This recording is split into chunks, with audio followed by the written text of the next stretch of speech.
Welcome to the HitKor Indianapolis 501, event number 3 on the 2023 Championship Dart Circuit, live from Indianapolis, Indiana. Hello, everyone, and welcome back to weekend number 1 of the 2023 Championship Dart Circuit, live from Brownsburg, Indiana at the American Legion Post 331 as we start the road to the Continental Cup Tour Finals. This is event number 3, the HitKor Indianapolis 501. I'm Sean Green, your play-by-play commentator, and I'd like to welcome into the booth Mr. Good Stuff, Gordon Dixon. Gordon, it's been a great weekend. Oh, my gosh. And how much has happened since the last time we got to talk to you all? We had the 2 qualifiers for the upcoming New York tournament, and, man, big darts thrown. Excited to talk about that and take a look at who our qualifiers are, where they come from, and, of course, catch up with all of the action that we're going to be seeing today as we see the court coming in there. Absolutely. This is a top 128 match, and it features one of our new U.S. Darts Masters qualifiers, Jason Brandon. How about that? From Cohen, Tennessee, and you don't get more American than Jason Brandon, from accent to just the nice personality that he is. He could not be a better guy to get that position. No, he represents the dart community very well, and will represent America quite well on the stage. It's going to be great. And speaking of our new qualifiers, Jason Brandon won last night, and second place was Jake McMillan, who had to sweat it out a little bit today, to say the least. In fact, even after the tournament was over, he thought he did not qualify based on the leg differential. However, to his surprise, and to some in the room, Jake McMillan got that Order of Merit spot, which is awesome to have happen. He's from Ontario, so that makes the total so far 4-3 Canadians, but that does not include our young winner from Ohio, JT Davis. How about that, man? Out of nowhere, he's a local guy for the most part, got his tour card just a month ago or two, and now he's going to be playing at Madison Square Garden. JT's, I don't know if he would argue about the Ohio thing. I think Ohio, Kentucky. Yep. Yeah. Covington, Kentucky area. Just on the border. I don't know how much he claims Kentucky. Tri-state. We're going to tri-state area. Tri-state area. No, JT, excellent player. Won my tournament a couple of years ago in Columbus, and that's really where I first saw him play. But he's been putting up some good numbers, and it all clicked for him today. Yeah, it was well done. It was good to see. And we do want to mention, unfortunately, based on the leg differential and everything like that, Elliot Milk just falls short of qualifying. He shot great, and that's a tough way to go out, but he took it really well. I mean, he knew what he had to do, and he didn't do it. Yeah, went to the third tie breaker. Yes. So obviously, once you're on the Order of Merit or the point system, it's number of points, and then it was leg differential, and then it was overall legs won. Right. And so they were both plus 12 on the leg differential over the 2 days, which is pretty incredible. That's insane. That worked out. And then the final category, honestly, I think McMillan won that one by a pretty large number, just the number of legs that he played. Well, I guess we'll start talking about this match here as Chuck Pulio's on a 156. A little outside shot to steal leg number 1. Not going to happen for him. Chuck, hailing from the Phoenix, Arizona area. Has been living there about 18 years. Originally from Boston, and you can take the man out of Boston, but you can't take the accent out of the man. He does not hide the fact that he's from Boston, Mass. And a big first leg there from Jason Brandon. It lets you know right away why he ended up making the spot. And let's talk about it. He even made the finals of event number 2 before the U.S. qualifier that he won last night. How impressive is that? Oh, in these rooms, I mean, massively. to be that consistent for that long. I mean, whatever your preparation is has to be even keel the entire day. Your mindset, I mean, you can think, well, job done on the weekend after second place in the first event or in the event that they played yesterday. But everything clicked for Jason, coming down to really finishing, able to win some big legs, pulling him through. And this is going to be an early challenge. Chuck's got some pretty rough draws. Yes. So this is not going to feel like a first round to either one of these guys, because they're going to have to hit the ground running at this point. Absolutely. Now, it will be interesting. So Jason actually got to take today's qualifier off. Correct. So in terms of legs and being warmed up, Chuck's had some battle tests yet today. So it'll be interesting to see if that plays a factor in the outcome of this first round. Chuck unfortunately misses the big target there, so he cannot go out. Jason's going to have a chance to break right here with 68 left. Potential 15 dart break a throw. Going to get one dart at it. It's going to be at double 16 that he just hit. Oh, just on the outside. That's been the masterful part about Jason Branding, is his finishing. We saw it last night. The big fish, right after Spellman hits the big fish, and then he hits the 160 just on top of it. Yeah, no, that final. I was surprised by the final averages, because it just felt like those guys were hitting everything. Oh, absolutely. You see Brandon polish off that 32 that time. It was a 95.78 from Alex Spellman, defeating Jason Brandon with an 89.03. Yeah, that 89 was deceiving.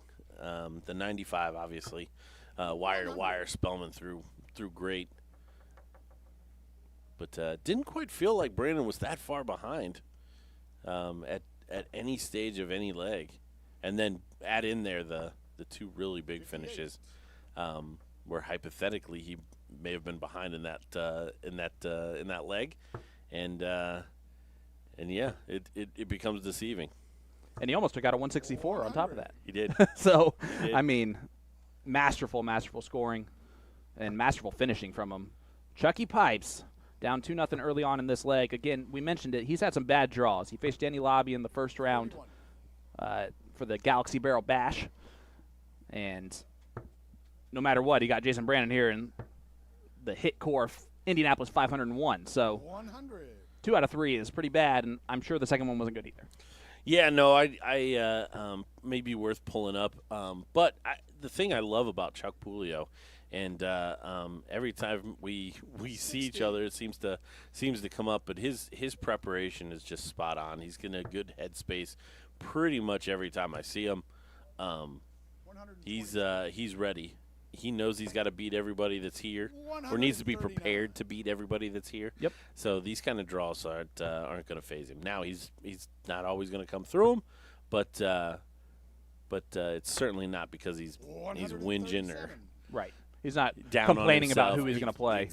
Exactly. Well, in event number 2, it was Alex Spellman who defeated him in the top 16, 6-3. So he did make a run, won a couple of matches, but of course facing Alex, the champion. Yeah. Last night, it's not a good draw.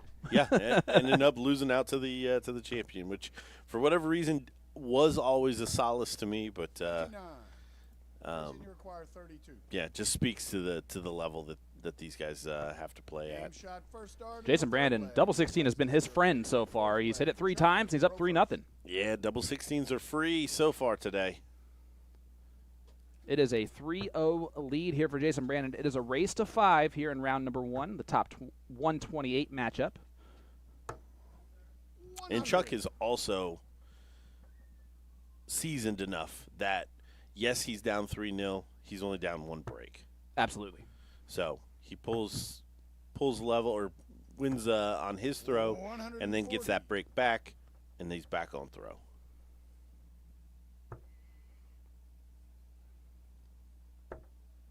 Chuck Pulio trying to get something going here. And a reminder right out the gate, guys, Indianapolis 501 is proudly brought to you by HitKor, the live streaming entertainment alternative. If you have not checked it out, hitkor.com. It's a great entertainment website, live streaming website. 180. As we get our first 180 on the stream today from Jason Brandon. And Chuck gonna follow one? Oh, almost. 140. But we checked out the website earlier for hitkor.com, and it was cool. We got to go into the archives and Yeah, it was a nice mix of some oldies, some 90s. Yep. And it didn't really seem, country, R&B, it kind of spanned the spectrum there. 180. Jason, and that doesn't include the comedy that was also a part of that. Yeah, we didn't DL preview Hughley. any of that, but yeah, definitely, it's very cool. It is very cool. Well, how about that? Jason Brandon up 4-0 now. And Chuck, experienced enough to know now he's down 2 breaks. Yeah, now it's it can feel like the weight of the world on you, because now your opponent's starting. And he's starting.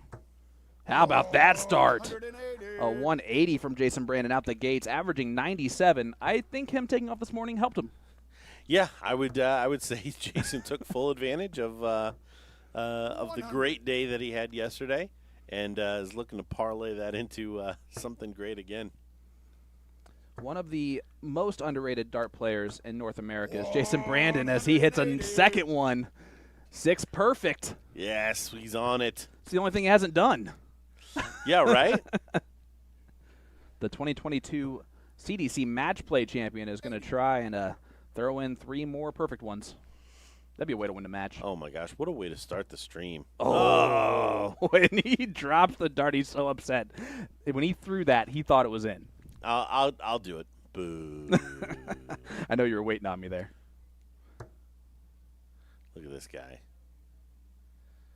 Look at this guy. Trouble 19 for double 12. Trouble 15 for double 18.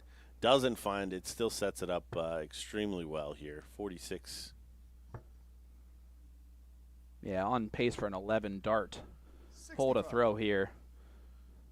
Is 46 correct? That doesn't sound right to me. 90. 90, yep. Correction, double ball. Say it again. 90. Jason, you require 46.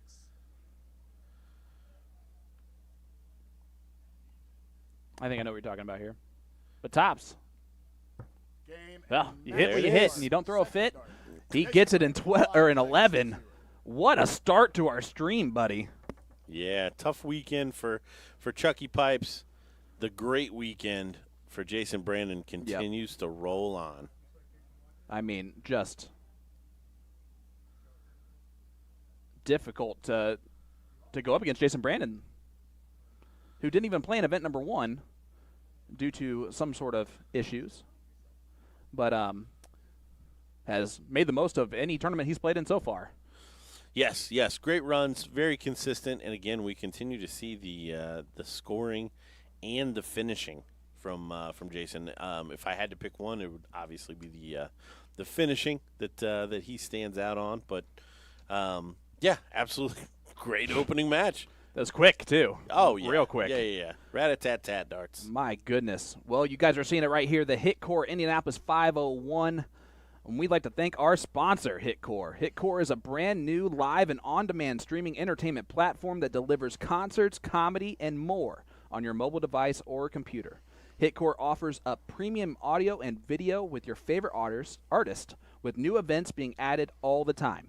Check it out at hitkor.com. Again, that's hitkor.com. It's free to sign up. Yeah, and like I said, it's worth headed over there. I mean, I'm loving that we've got some outside. Believe me, we greatly appreciate all of our Dart affiliated sponsors. But to see somebody come out from the outside and throw a little marketing money at us is awesome to see. And when it's a live streaming service, an entertainment service all around the world, you love to see that. Yes, which just speaks to how we continue to grow the sport here in North America through the CDC and our PDC affiliation. And there you see the graphic, the PDC U.S. Darts Masters qualifiers from this weekend. You see the cheesy smiles there from Jason Brandon and JT Davis. Jake McMillan, again, we talked about it. I don't know if we told the entire story. No, please. But after it started to circulate, I know it'll come as a surprise to those of you that attend dart tournaments. But there were rumors flying around as soon as the match finished between JT Davis and Elliot Milk that Elliot had actually qualified. Yes. Jake took the time to walk over to Elliot and congratulate him, not really knowing that, just kind of assuming that the word on the street was true. He was certain that he did not qualify. Jake was Really? certain that he did not qualify. He thought that based on everything that he heard and that was in him himself talking about it, he thought for sure when those two guys were playing in the final based on the order of merit, there was no chance. And little did he know, he was the most surprised person in the room when Peter announced that. Yeah, walked up, congratulated Elliot on qualifying, and lo and behold, 5 or 10 minutes later gets the word that it actually is him. So, incredible turn of events. Couldn't imagine the roller coaster. Right. That both of them went on. That both of them, yeah. Commiserations to Elliot. Well, look at this. Our second match on stream is going to be the gentleman, Jim Long, who is another person that will be playing at Madison Square Garden on the big stage. He got his qualification from the Cross Border Challenge runner-up finish to Jeff Smith, and he is taking on Jacob Johnson. Jacob is from Redford, Michigan, and his dart nickname is one of my favorite, State Farm. Jake from State Farm Johnson. You see the gentleman there as we are shooting the bull. And it looks like it's going to go to the gentleman, Jim Long. This is a top 64 matchup. So, again, first to 5 legs between these two gentlemen. This is Jacob's first time on the stream. So, that can add a little bit of extra stuff in your first tournament weekend. Yeah, it'll be interesting to see how he kind of reacts here. He's going to have his hands full regardless with Jim Long. But, yeah, it can be a little nerve-wracking. Now, we don't have complete silence. You can hear the music that's playing in the floor room. Not obviously as clear. There's a wall in between. Very there. faint, yes. But it's not completely silent. And it's not like you've got a bunch of people screaming at you at this venue. So it is different, but honestly, from the feedback that I've gotten from the players, the way we've got it set up this weekend it sets everybody up to do well. Yep. Well, you can hear him faintly, but that is our floor director extraordinaire, Jeff Good, with the match call, who was our board official extraordinaire in that last match. As the gentleman getting us started here from London, Ontario. And he was very excited that his good buddy, Jacob McMillan, qualified also from Ontario. So I know that they're going to have a great time together at Madison Square Garden. There is Jacob Johnson's first look on stream. Yeah, in the triple straight away. Yep. So just want to kind of round out the U.S. Darts Masters lineup. Jeff Smith and Matt Campbell both qualifying through their tour card on the Canadian side, and Jules Van Dongen, the tour card holder for the Americans. Alex Spellman, the Continental Cup champion from this year, or last year, I'm sorry, also gets a bid. And then Jim Long and the rest of the qualifiers from this weekend have kind of talked about their road to the tournament. And it's probably worth mentioning a little bit that there'll be some PDC representatives A couple? there as well. The same amount, right? Yeah. There'll be a couple Englishmen, Scotsmen, someone from the Netherlands, and even a Belgian attending with the names such as Michael Smith, Peter Wright, Michael Van Gerwen, Gerwin Price, Rob Cross, Luke Humphreys, Dimitri Vandenberg, and Nathan Aspinall. It is once a year now that you get the opportunity to see those players in person here in the States. America. Especially at Madison Square Garden, where, I mean, you don't get much better of a venue than that. Not much more history than that venue has had over the generations and generations. I've never been a fan of any of their teams that play out of there, but love the venue. If you want to attend, Ticketmaster.com. There are tickets still for sale. Get them today. And then we'll see you in a couple weeks at Madison Square Garden,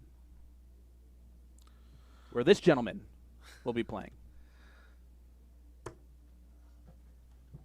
So Jim with a little bit of a wrinkled face there as the second dart goes awry. Yeah, he punted that one a little bit back to Jacob. He's going to have a good look here at 75.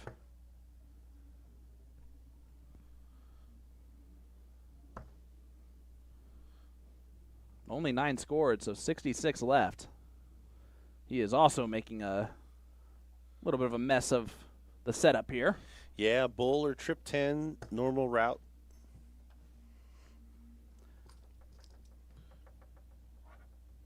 Not a bad idea, though, over at the 14. Jim might only get a dart at the bowl. Nope, it's going to be at double 11 or double 13 because math. Doesn't find it, so Jake coming back to the board, probably an opportunity he didn't think he was going to get. His chosen double is tops. Double 10, 1 dart in hand. And the man from Michigan a little bit outside there. So this right here is the Leonard Gates double. Tried and true. And he hits it on dart number 1, does the gentleman Jim Long. 1-0 score line. And I think Jim was just talking to Jacob about exiting the direction there. I don't know, though. I didn't see him exit the wrong way. Yeah, no. Well, he started to. Okay. Which is what Jim was just trying to kind of letting him know. And he gets the nickname the gentleman because he doesn't mean that in any disrespectful way. He's just literally letting him know, hey, just so you know, that it's this way. It's not because it bothers him or anything like that. Yeah, no, I mean, you could even tell from the body language as he was exchanging words. Now, we don't know exactly what was said. Right. But yeah, just giving him a little explanation of the idiosyncrasies of playing on the stream. Well, both gentlemen a little bit chippy early on in this one. We have seen this quite often in a first-round matchup this weekend. It just takes anyone a little bit while to get warmed up, even in the competition setup. Is that a 121? That was an unlucky bounce. Yeah, that third dart went sideways on him after crashed into the first two. No, I can speak to terrible first rounds. You can. Yeah, I put on my player boots yesterday, and just a terrible first round. Super nervous, just like I was kind of explaining, like it always was, and even worse if you're not necessarily in battle tested form to give it a go. Yeah, I actually went ahead and tried to put on my player shoes as well. They didn't fit. And so my scoring shoes fit a little bit better than my playing shoes really quickly. The good news is that I was perfect or NA on my doubles, and that also includes my checkout turn percentage. Okay. So I didn't even get a shot to even potentially hit an out. Thank you so much to my good friend and local friend, Jacob Cook, who I paid $50 to play in the first round. Just not able to really put something together there. Jim, most players have been aggressive, and he's the same, 36 to do. And he hits it beautifully. 2 darts to 93, great shot. Got a lot of emotion out of Jim on that one. And that's the beautiful thing about Jim Long is he's been there before, done that before, so he's not even going to celebrate that in the least. You hit that. You hit that every time, right? No, I mean, honestly, he looked extremely comfortable there. Like to see it from Jim, and unfortunately, Jacob just not finding any kind of a rhythm, and I know what that feels like. It's super frustrating. It kind of feeds into itself as we see a nice 140 there from Jim Long, who is settling in here nicely. Yes. Realizes that it's going to take a 180 degree turn here from Jacob to start pulling this together. Nicely done. That was nicely done there. Well, Jacob Johnson is actually a new card holder this year. He got his by getting a top 4 finish in the Shoot the Rapids Q School in Michigan. So he took full advantage of having that event in his backyard and able to come through. Talented individual. Whenever we talk to anyone about him, Jake's going to be there?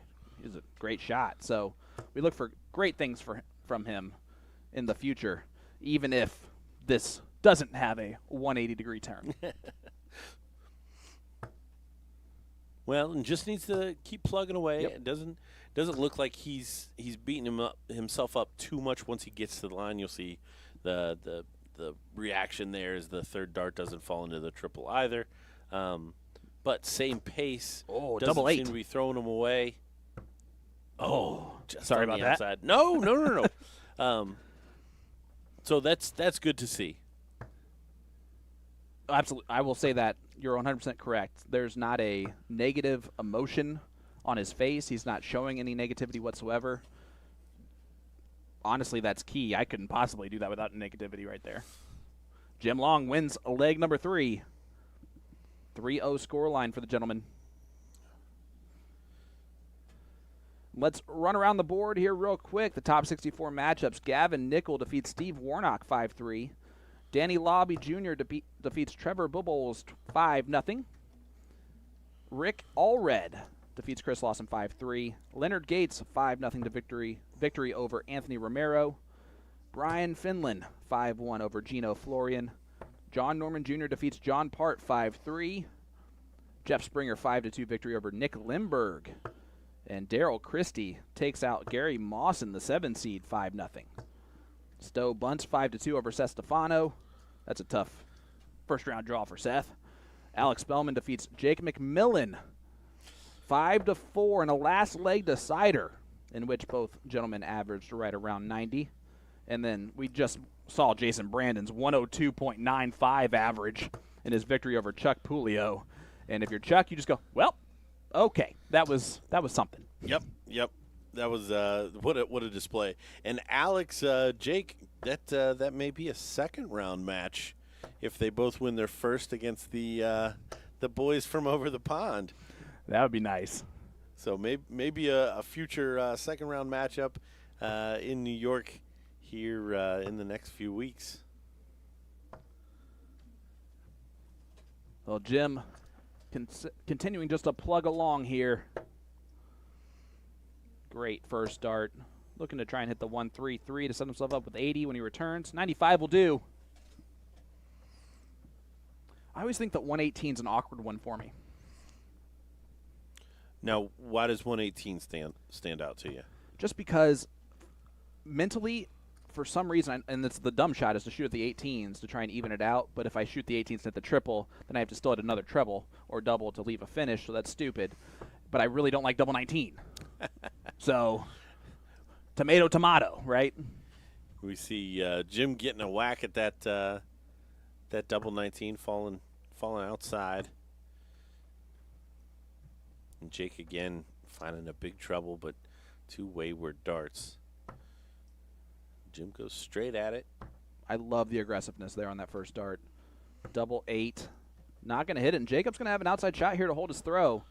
I'd like to see one to settle him down a little bit. Yeah, needs something like this to get him into this match and make sure Jim knows that he's not going to have it all his own way. Still in.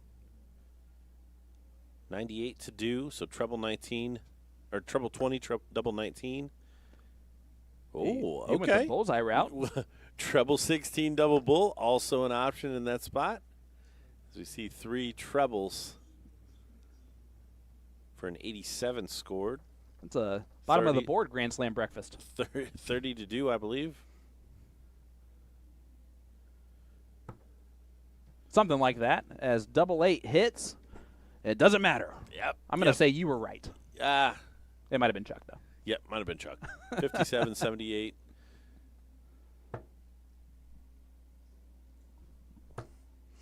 Jim Long takes it out.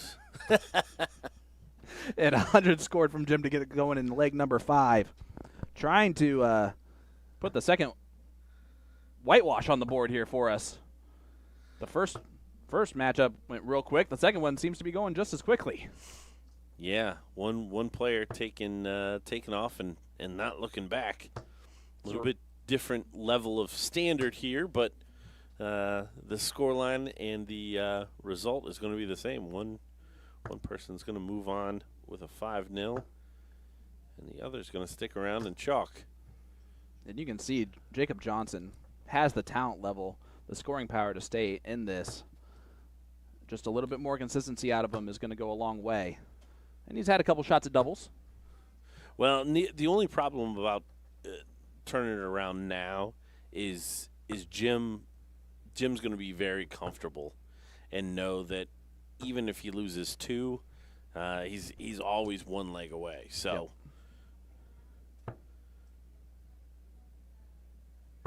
and his demeanor never changes, even when lightning strikes the building while he's playing darts and turns off all the lights. It's a good first start from Jake. Going to try and put some pressure on the 116. I'm pretty sure this will not be the last time we see this kid from Redford, Michigan. Jake from State Farm. Which, again, I love. Love that nickname. Tops. And there it is. Sorry. The 116 checkout from gentleman Jim Long as he defeats Jacob Johnson 5-0. And you saw it right there, just like, well, okay. And the gentleman trying his best to pick him up a little bit. Yeah, little consult there at the end. Well, we're going to have more action coming your way from the HitKor Indianapolis 501 right after this. Don't go anywhere. We'll be right back with more right after the break.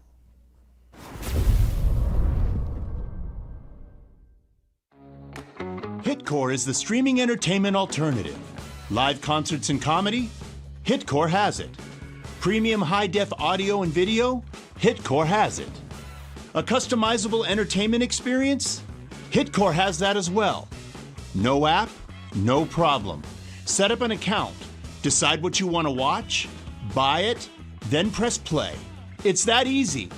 HitKor is live and on demand 24/7. HitKor, where every live event becomes your experience.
So you want to get into darts, but you're not sure how. We can definitely help with that.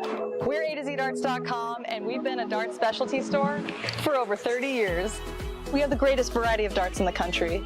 But don't worry, we can narrow down that selection for you, whether you're a complete beginner or a full-on expert.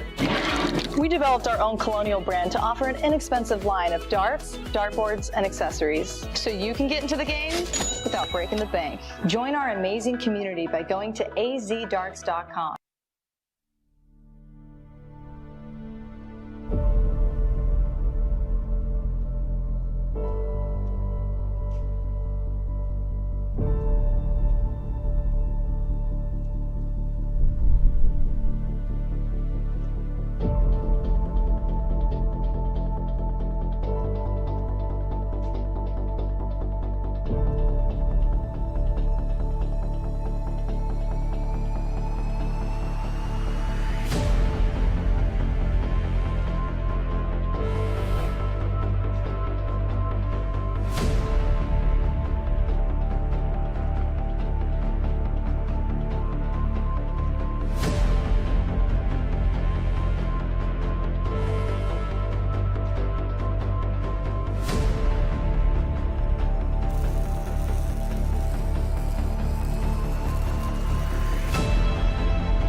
Welcome to the HitKor Indianapolis 501, event number 3 on the 2023 Championship Dart Circuit, live from Indianapolis, Indiana.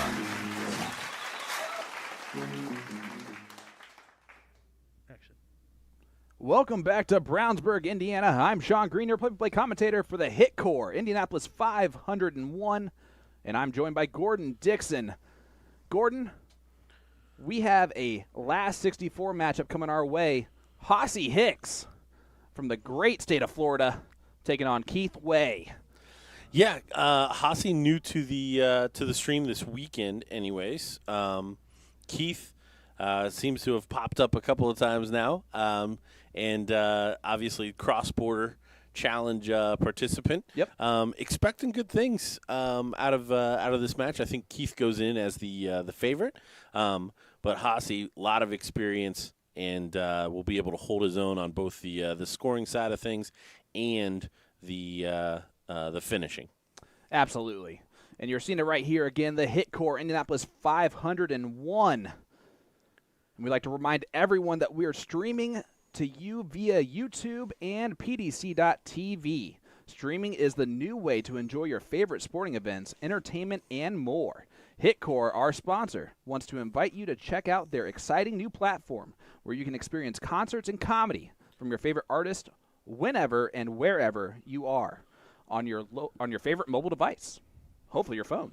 Just use code INDY20 to get 20% off all of the live and on-demand shows HitKor has to offer. Go online and list HITKOR.com for more. And again, we mentioned it. We hit up the website earlier. It is packed full of concerts of different varieties. We saw Collective Soul. We saw Big and Rich. I was just going to say, we got to comment on the Collective Soul video. The bass out of my man's voice was not what I remember as a 20-something when the songs came out. But that's why it's cool. It's cool to see these artists kind of re-highlighted through the HitKor application. Absolutely, and HitKor will not just have comedy and music. They're going to bring sports to their platform, including darts. So we're excited for that potential. We cannot wait. It looks awesome. The venue is so cool. And again, Collective Soul, you got Brian McKnight, Don McLean, who His song really makes me laugh because the way he looked at it is like, I could die tomorrow, or this could be my last day, and man, my goodness. Yeah, it was another one where Don McLean looking looking like today might be the day as he talks about the day that I die. Well, we have a great matchup. Hossy Hicks, Keith Way. Keith Way lives in Yellowknife, Northwest Territories. He is a Newfie, though, from Flowers Cove, Newfoundland. And, again, he had a great season last season that got him into the Continental Cup and then, of course, the Cross-Border Challenge. And that will make him the favorite going into this one, but you never know what's going to happen, and Hossy Hicks is more than capable of giving Keith a run for his money here. Yeah, Hossy, I'd say burst onto the scene. Just started coming out to events, at least that I was kind of paying attention to within the last couple of years. My assumption is he probably played all kinds of stuff down in Florida, and I was just not familiar with him. But certainly has put in some good showings at tournaments, and obviously good enough to get his tour card to participate in the CDC. Absolutely. And I like his throw. If you saw that right there, it looks nice and loose. It looks relaxed. It looks like that's how he throws well, is just how not tense his arm is at any point. That's why it goes back as far as it does. There's not any tightness there. You can see it right there. He also kind of draws from his hip, like you said, although he does kind of pause right below his eye line. And, of course, Keith has a little bit more of a push throw that just fires towards that dartboard. Yeah, I think we've already talked about that as well. He throws with a relatively heavy dart, too. Yes. So my man is working out. You got a little workout today. You threw my darts for a couple minutes. They're 24 grams. Oh, yeah, that's way over my limit. Now you don't have to work out for another month. Yeah. Again, we want to congratulate, I guess, our North American representatives for the U.S. Darts Masters. Jeff Smith, Matt Campbell, Jules Van Doggen, based on their PDC Tour card holder. Alex Spellman, the Continental Cup champion. Jim Long, the cross-border runner-up to Jeff Smith. Jason Brandon winning the CDC qualifier number 1 last night. JT Davis gets through the CDC qualifier number 2 today. And then Jake McMillan on the order of merit. Put in enough work last night to get it done. And we should say, I mean, Jake overcoming Jacob Taylor twice. Yes. Once last night, once this morning. Leonard Gates, I mean, it was not an easy run. Yeah, Lobby first round. Lauby first round, yeah, overcame that to continue to improve what was ultimately the deciding factor. Yes. And that wasn't even the first round proper. That was a play-in match. Yep. That he was against Lauby this morning. So just an overall great showing over the two qualifiers. So deserved spot for him on the order of merit. Well, this is the last start here for Keith Way before we hear from our floor director, Jeff Good. 64, 501 single in, double out. Best of 9 between Keith Way and Hossy Hicks. Hossy to throw first. Game on. All right, here we go. Hossy getting the darts to get going in this one. I like it. Today, they have not even told the scorers to pick up that microphone. Yeah, no. They completely punted on that aspect of it. It's like, let's just work on getting the numbers in there. It's okay. We like guessing anyway, depending on if they're on the wire or not. Oh, yeah. Yeah. I don't need confirmation. I'll make it up. That's what we do most of the time anyway. We actually don't know where these two gentlemen are from. We just made it sound like they were from Arcadia, Florida. If you say something, if you say something confident enough, it can be believed. Don't they say it's 90% about how you say it, only 10% about what you say? It's like if you don't know the words to the national anthem, just say watermelon over and over again, and it looks like you're saying the exact same thing. Is that a thing? It is a thing. I've never heard that. Yeah, watermelon. It fills in for any lyrics. Did Shakespeare make up the word watermelon? He might have. I had to bring that back. Well, actually, based on last night's chat, the only words that existed before Shakespeare came along was yes and no. He invented all the others. He filled in the gaps, huh? Well, how about this? Jason Watt defeats Michael Esquivel 5-1 in the top 64. It's good to see him back today. Larry Butler defeats Dave Fathom 5-2.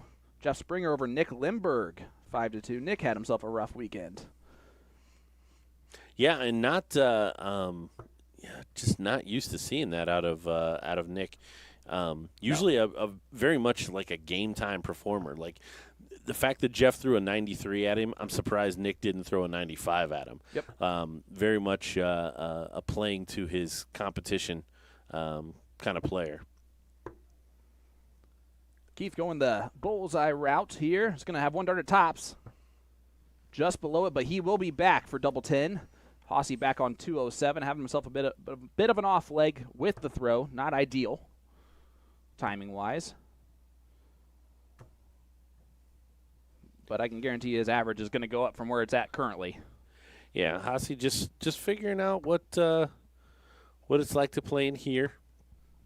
It might take a minute or two, and plus, we have to say it, unless they played in a play-in game of the top 28, which they did not, this is their first-round match. First time both of them have been on there, and Keith kind of not ideal when your opponent's on 166 to leave 5. No, making a mess of it. We'll see how he responds, but still no real pressure here. Double 2 to take it. Double 1. And he will possibly return, but Hossey, no stranger, taking out a 142. Would be awesome to see. Oh, it goes the 17s route. I love that. I do too. Love that on 142. 2 shots at the same target. And if you love tops, it's even better. I think 102 scored. I believe so. Hey, I got one right. I will say I did really good as a chalker last night. I didn't mess up once, which never happens. As Keith Way takes out leg number 1. I was definitely a better chalker than player, that's for sure. Yeah, as soon as Hossey gets to that finish, Keith sweeps the leg. Just rude. Let him get all the way down there and then take away all the hope.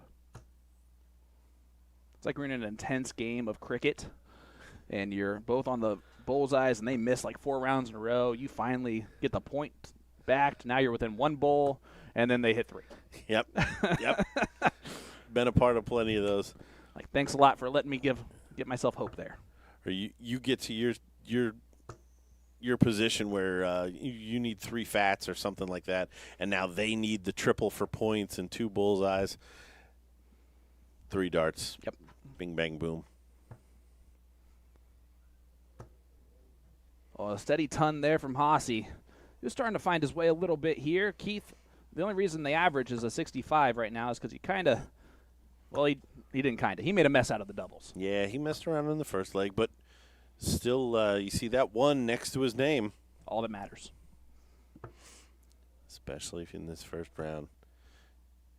You'll have to figure it out a little bit more as we continue to go. But first round is really just let's get it done, get one under our belts.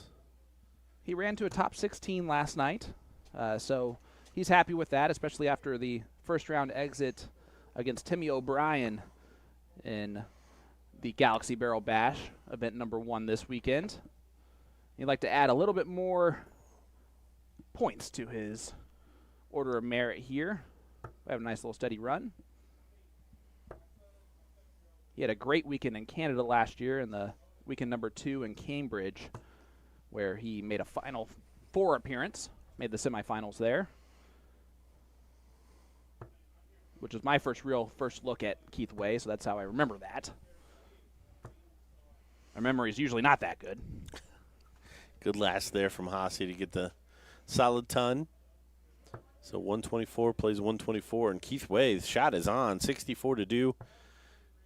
Bull. Oh, and there it is. No messing around on the finish there. Keith Way Big bullseye finish, especially with your opponent on the same out. And as a 2-0 lead here for Keith Way. Hossey going to have to start picking it up a little bit. 64 is not going to do it. Now, if we do see a 3-0, it's going to be a big, big difference than the 3-0s that we saw in the last two matches, because this is going to be 2 breaks straight away, whereas Chuck Pulio and Jacob both 3-0 down, but only 1 break. So same scoreline, but much different situation. I'm going to ask you a silly question for those viewers that watch darts all the time. They know what I'm about to, or why I'm about to ask this question. But tell me the advantages or disadvantages to what you just said there. Why does that matter at the end of the day? On being down 2 breaks as opposed to the 1, how much more difficult that is. Oh, well, I mean, at that point, I mean, there's a distinct advantage to be going first in the legs. So if you get broken twice, basically you've started and lost, then you have to do the exact same thing to your opponent twice in order to get those breaks back. If you're only 1 break down, again, we talked about it explicitly in the Pulio match where he's 3 down. He ended up losing the 4th leg as well, but had he won that and then just won 1 leg more, the match essentially would have been even though Jason Brandon would have still been up 3-2. The match would have been even at the in terms of breaks. That's why I love having you here for all that insight. As Hossey had the shot at the 118, a slack second dart leaves 93 left, and a slack third leaves not as much as he was hoping for. 78 here for Keith Way to take a 3-0 lead. And you mentioned it. This is putting Hossey in a bad spot if this double 12 goes, and it does. 3-0 lead. I feel like I'm just watching Jeff Smith matches from the Saturday of the Cross-Border Challenge right now.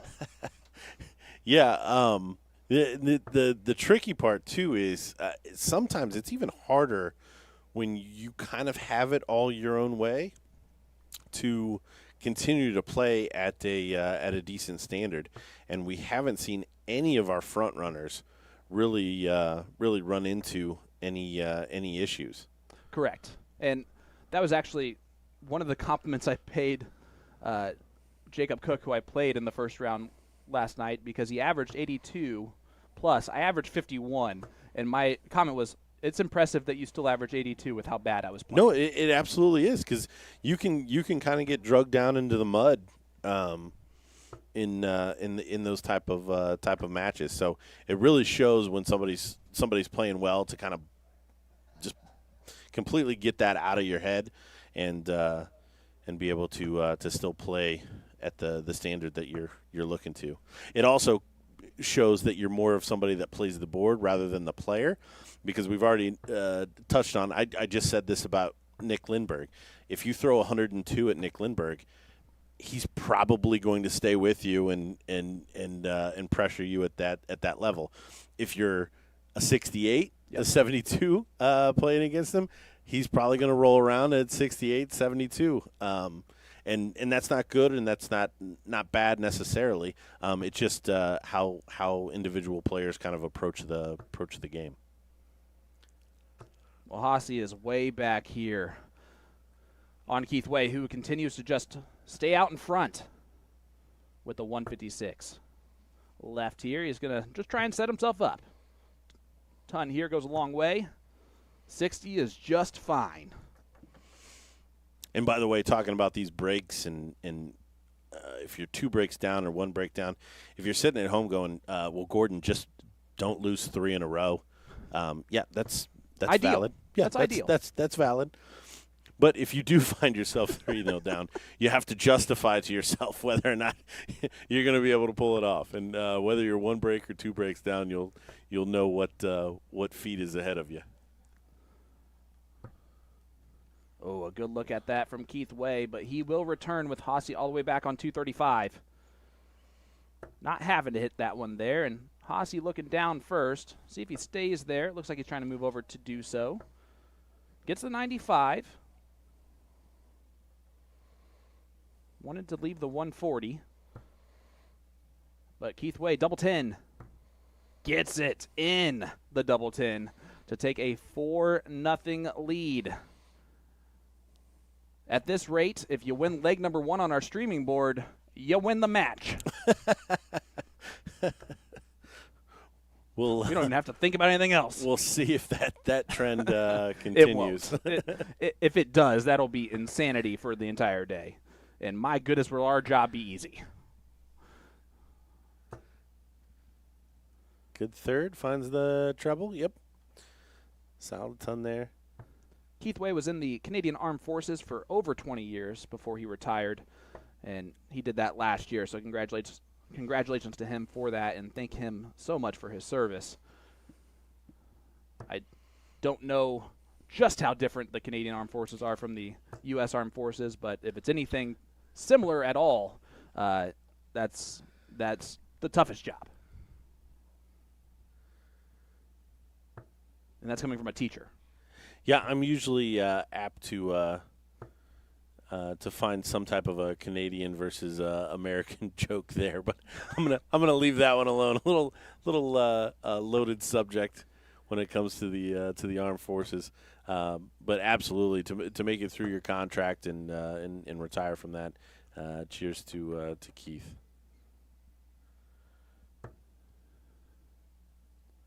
As Hossy Hicks trying to stay in this match and get one leg on the board, because you can't win all of the 5 that he has to win in a row if you don't win the first one. Yep, all starts here. Needs a little let off from Keith. It's not going to happen here. So Keith is going to be the first to a finish. Can Hossy find a couple of trebles to really put himself in a good position? If he comes back, it's not going to happen. So 6 darts at least for Keith Way.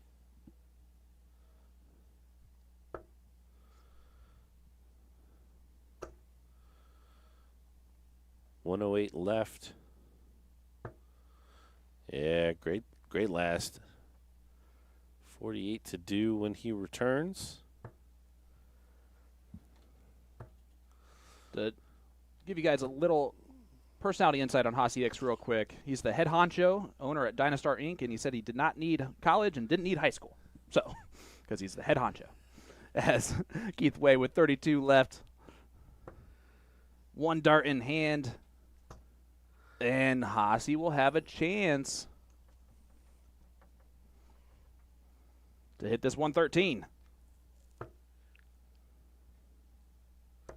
He's going to get a dart at double 18. Oh. Good look at it, though. Yeah, no. That could have been what kind of kicked him on here. And there it is. Keith Way plugs it in there. I honestly thought Keith was kind of rooting for him on that leg before. He saw a little shucks after the 18 sailed wide. But yeah, great finishes there from Keith. Another 5-0 on the stream. Yeah, we've played 15 legs on our stream so far today. That's easy to keep track of, huh? Absolutely. My goodness. Well, the HitKor Indianapolis 501 is the event you're watching here, event number 3 of weekend number 1 here in Brownsburg, Indiana, and you just saw it pop up on your screen. The last 32 is a best of 9 between Matt No Mercy Arpin, who we've gotten to know very well this weekend, and I'm excited to do that, taking on No Name Doug Bame. The worst spotter in the game. Exactly. Doug Bame. And the one who has gained fame with his no name. I just had to throw it in there. I thought we'd just go Happy Gilmore all day long, you know. Well, guys, stay tuned. We'll be back with more from the HitKor Indianapolis 501 right after this.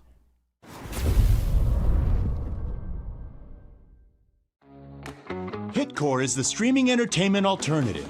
Live concerts and comedy? HitKor has it.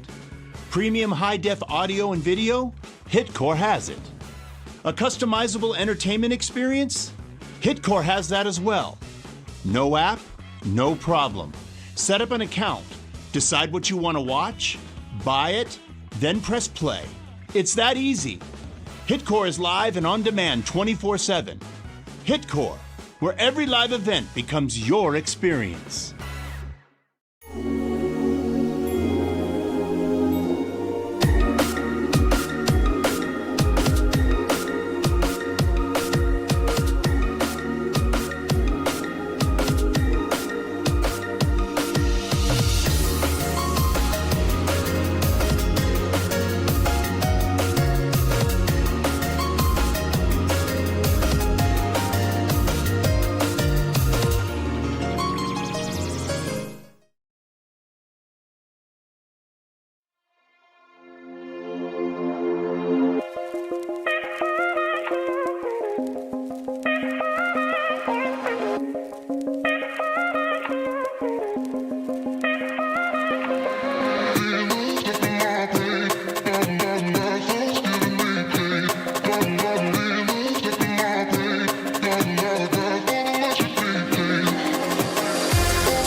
So you want to get into darts, but you're not sure how. We can definitely help with that. We're A2ZDarts.com, and we've been a darts specialty store for over 30 years. We have the greatest variety of darts in the country. But don't worry, we can narrow down that selection for you, whether you're a complete beginner or a full-on expert. We developed our own Colonial brand to offer an inexpensive line of darts, dartboards, and accessories, so you can get into the game without breaking the bank. Join our amazing community by going to azdarts.com.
Welcome to the HitKor Indianapolis 501, event number 3 on the 2023 Championship Darts Circuit, live from Indianapolis, Indiana.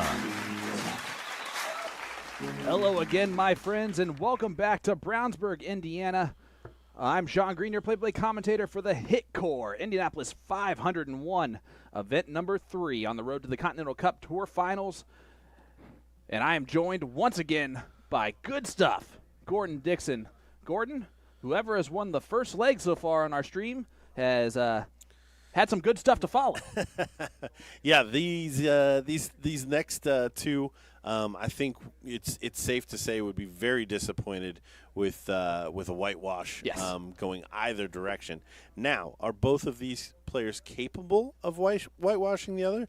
Absolutely. Both can play at a mid-90s, high 90s average, and really blow the other one off the board.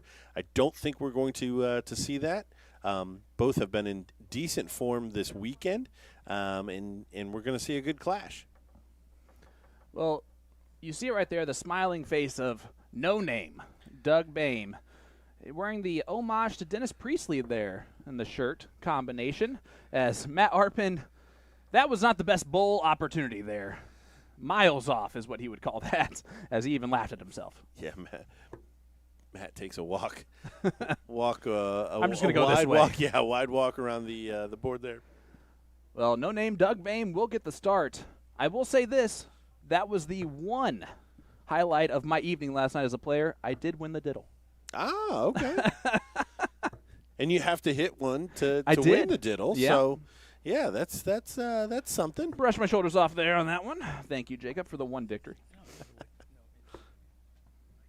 I could have been worse. I could have not even won the diddle. Just to explain, we're seeing the 9 warm up after the cork here. If you're wondering why Hossie is not plugging in these numbers.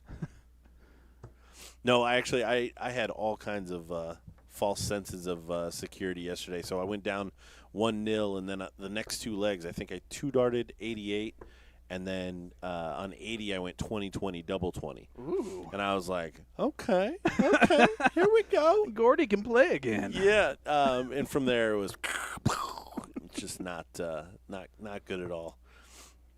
I was also thankful to make Roger Carter have to suffer through that, as he chalked that match for me after being so gracious to join me in the booth for the final of the event before. But no, that was it was fun. Again, good to get out and play. I wish I had more time to devote to it. Well, we're going to add another storyline to the fold from this weekend, and that is who is going to get the second spot for the Americans in the World Cup of Darts. Right now, on the order of merit, Danny Baggish is in third place at 148 points.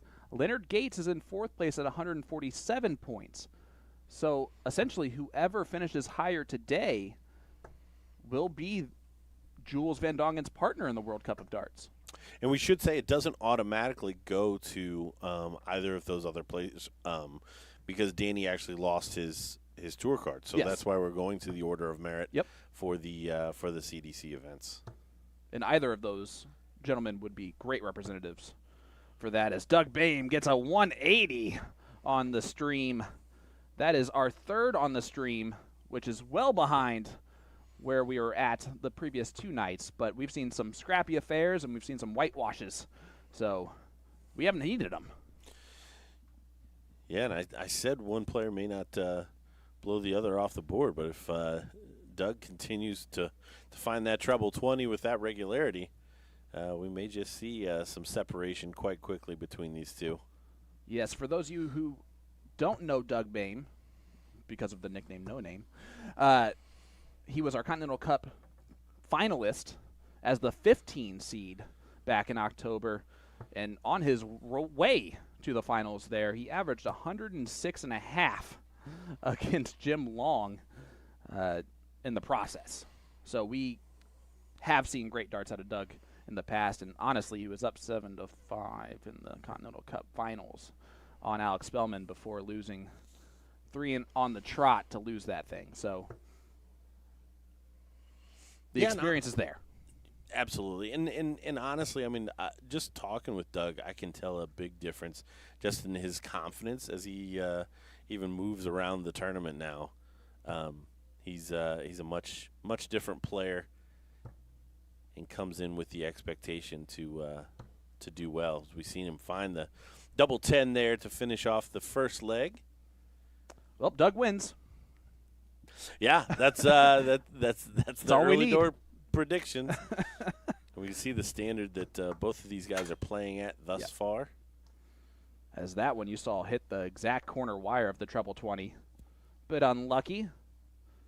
Doesn't matter how thin those wires are, if you hit it dead on, it's not gonna help anything. Well, Matt has kind of a loopy dart, so it does come in at a downward angle.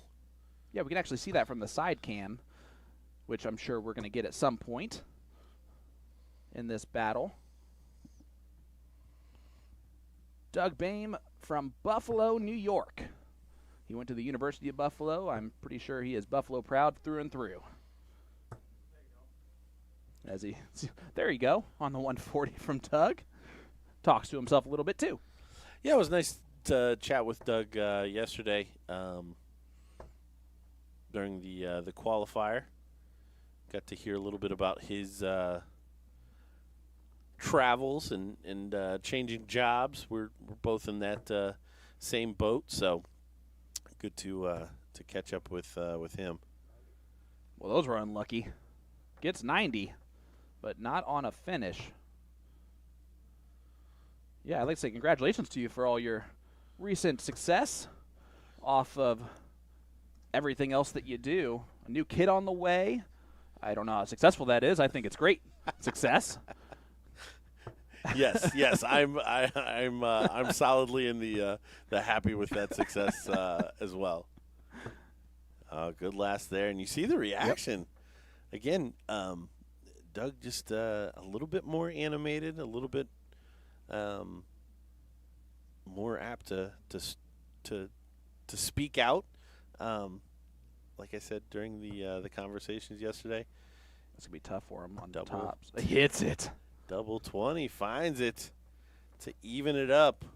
You just mentioned his darts lay at a good pitch, so for him to find that with how close that was to the double wire is very impressive. And we're not gonna have a whitewash. Yeah, I don't know what we're gonna do. After 5 legs, I think my mic shuts off. So yeah, we just go to commercial break. This is gonna get awkward. For those of you who want, we are joking. Don't expect a break after leg number 5, please. We will still be here at the HitKor Indianapolis 501.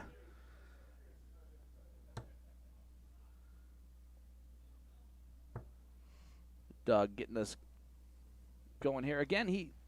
That jersey that he has here is new. I love the back of the "Hello, my name is," and it's blank for the no name Doug Boehm.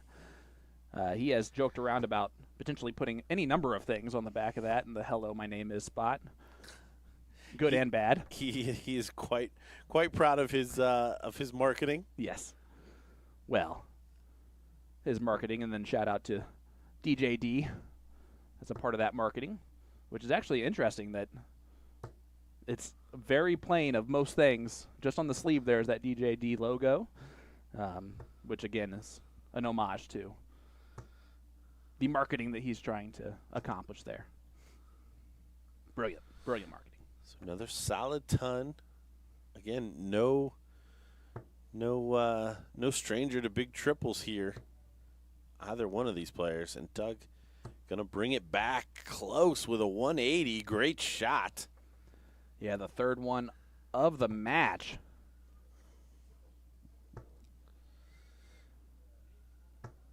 And only 60 from Matt's going to open up the door here for Doug. Although it is his throw, that 180 was needed. And look at this. I don't like the readjustment unless it was a grip readjustment. Now I like it a lot. It's amazing what a triple 20 will do to an opinion about a thing. 57, no, 54 when he comes back. He laughs at how in the middle of that 3 that was. If he comes back, Shanghai for Matt, not going to happen. He's going to leave it handy. 45 to do. What's his chosen double? It's going to be 32, double 16. So what can Doug do here with 54? I think we're going to see a 14 in tops. But he's certainly given this more thought. It is double top for a 2-1 lead. Oh, no. Now Matt's going to have a chance to break. Yeah, he short armed that, not the follow through that he was looking for. Noticeably different, but Matt Arpin now. Oh, a little deceiving. Oh, and they're both outside. That was almost an unlucky kiss off the dart that did not bounce back into the inside of the double. A little bit of a bad electrician syndrome. Wired the wrong side of the double. So Doug gets 3 more clear at 40 for the worst leg of the match so far.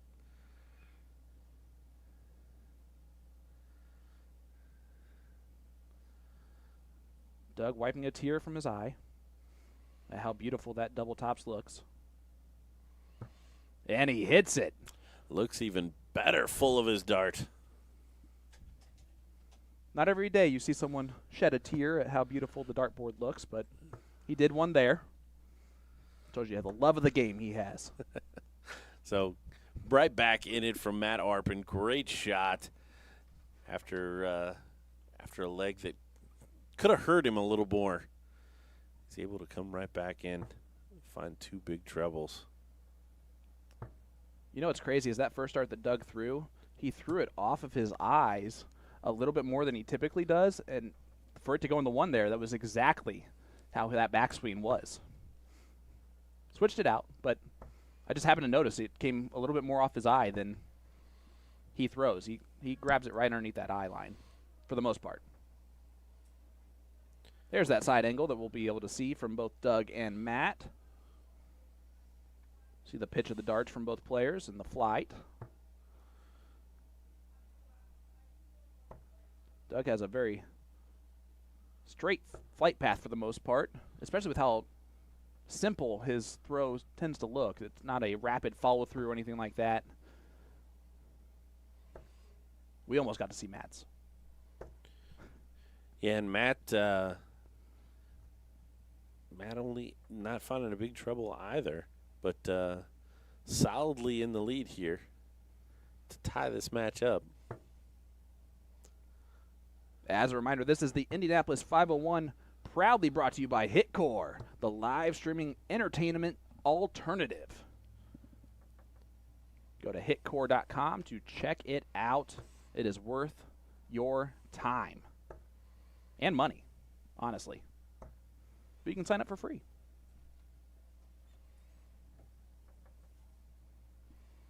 All right, we're at an important spot in this leg. I always say the 250 to 100 realm is the difference between winning and losing, unless you're someone bad playing someone good. And we do have the promo code of Indy20 to get 20% off at hitkor.com. Can we go fishing? Can we go fishing? Bullseye. Yes, he hits the big fish. What a 15-darter to hold his throw. He needed it. He absolutely did. He had an excellent lead there. Doug puts in the big shot to get back within touching distance, and then Matt Arpin cleans up the 170. The third on the stream this weekend. Absolutely, and now my fear of missing out is no more. I've been able to call a big fish. Of course, the final last night, beautifully called by you and Roger Carter. But we saw 2 big fishes in that one last night. Yeah, absolutely incredible finishing. And Matt starts off with a 140 after the big fish. Beautiful checkout from No Mercy from Coventry, Rhode Island. Yeah, and I don't know how familiar both of these players are. I mean, Doug crosses me as somebody that keeps up with the competition a little bit, knowing at least who's throwing well or playing a lot. Matt, I know much less about, but it would be interesting to know how much these two have interacted previously. I don't think we have any previous head-to-heads. If we would have, it would have been from this weekend, which we probably wouldn't have in our system yet. But let me check anyway. So while I'm doing that, you just enjoy some darts. Well, I've only got one more leg before the microphone shuts off, so Well, I'll try and hurry. need to get it in there. Another 180 there from Doug Boehm. No, Matt is a first-time card holder, so this will be their first time playing each other unless it was other times this weekend. But look at this to put some pressure on. The 140 will do a little bit of that. Let's see the route that Doug goes. I like the 25 for double 18. So does he. Yeah, good first start there. Not too good. And there it is. You hear the audible. Come on. I know that this weekend is going to be disappointing for Doug automatically because he did not qualify for Madison Square Garden. I know that that was his big bucket list item to return there after his appearance last year on that stage. So now, best thing he can do is just win today's event and come out with a lot of positives going into weekend number 2. Well, and start stacking up those points for perhaps an eventual World Championship berth. Absolutely.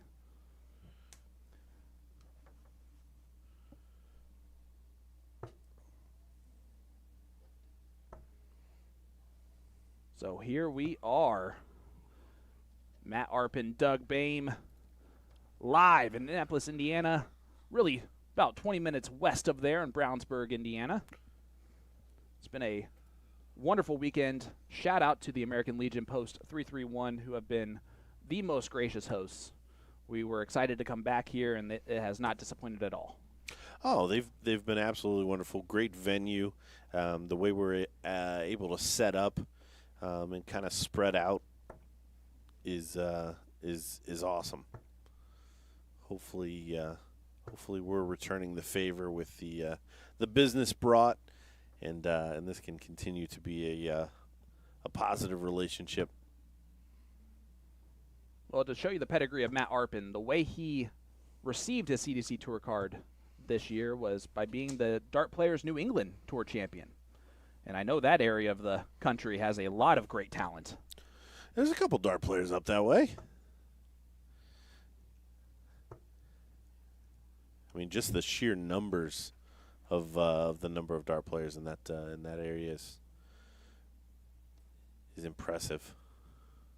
That is primarily Steel Tip Nation, to say the least. That's why I think Madison Square Garden is the perfect venue for the U.S. Darts Masters. The crowd last year, for those that did not attend, was absolutely phenomenal. We had a lot of crowd from over across the pond who kept the energy. We had all the chants that you would expect to see and hear.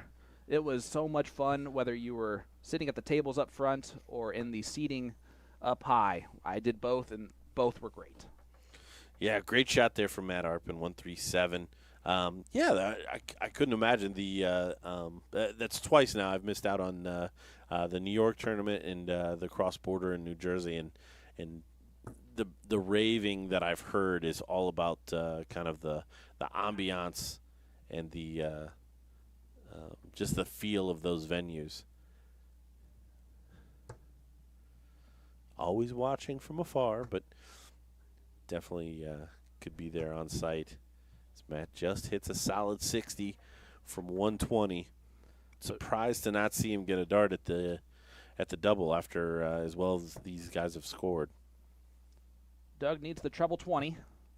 Not going to get it, so Matt will be back with 60 with an opportunity to hold his throw. The averages and the play level have been very high here, 96.33 to 94.92. Matt's going to try and get it done in 20, which will be a little bit of an off leg for both gentlemen, but doesn't matter if he ties it up. Yeah, this is 21 dart hold of throw. There it is. He does get it in there. 3-3 score line, and I bet Doug's not happy that he allowed a 21 dart hold of throw.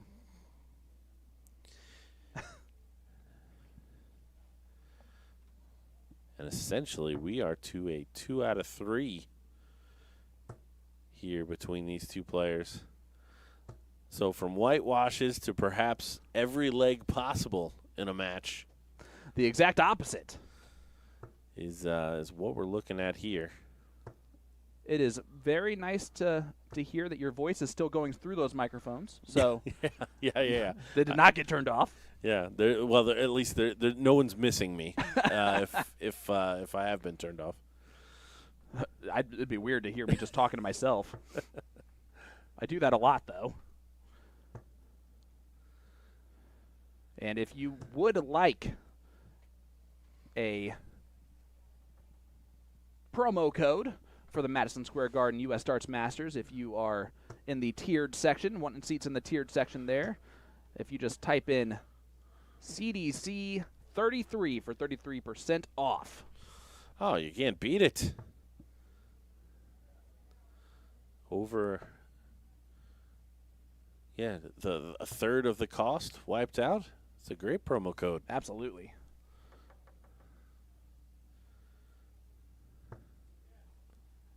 All right. Matt Arpin, a treble here. Oh, what a Nicely last done. dart. What a last dart.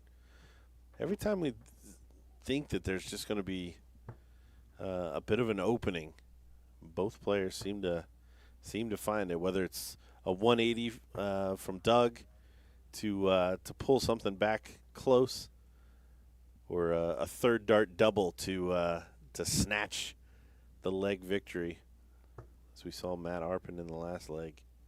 Well, this is an opportunity for Matt. He will have the first look at a double opportunity with Doug not on a finish, and that'll be a great opportunity to break the throw for Matt Arpin. But Doug's going to put some pressure on, of course. Yeah, and Doug's going to think he's got 6 darts from 203. Wanted to find another one to have a little bit better of a finish here. And Matt already on a bogey with 2 darts. 94 left.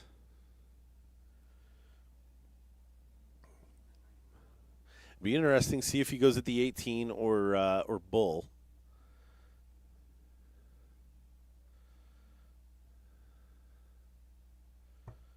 He did go aggressive at it, although that was kind of in the middle of the segment there.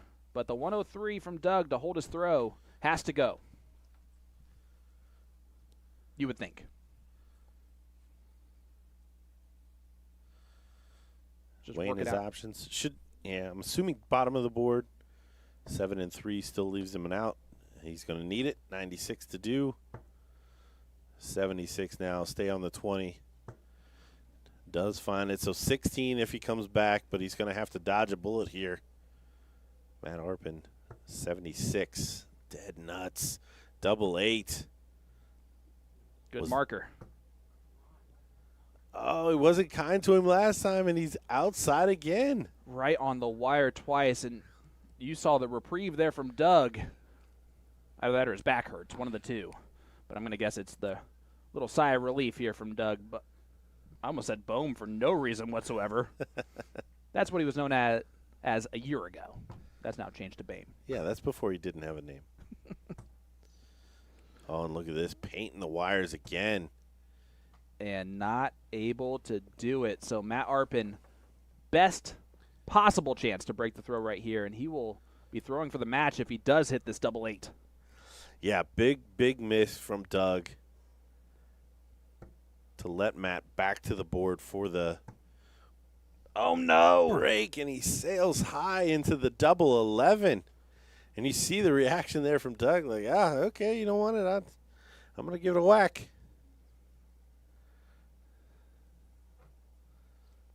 I've got a feeling that he's going to hit this in the first dart. Well, here's the thing. It doesn't have to be the first, but it does need to be the last. And what a pretty miss again. Oh, my goodness. Oh, there it is. Finally falls in there, uses the 2 marker darts to ricochet in, and sigh of relief there from Doug. And a very warranted sigh of relief there from Doug, as it just seemed like both players threw great darts at the double and just were unlucky on the kicks. Yeah. They stayed out. Yeah, I mean, honestly, that third dart from Doug, if the first 2 weren't there, was going to miss outside. Yep. I almost guarantee it. But that's the way you use the marker darts. Makes that double bigger. You saw Matt, he comes over his head with his take back. It's definitely a unique way to go about it. Not too many players go much further than their eye line.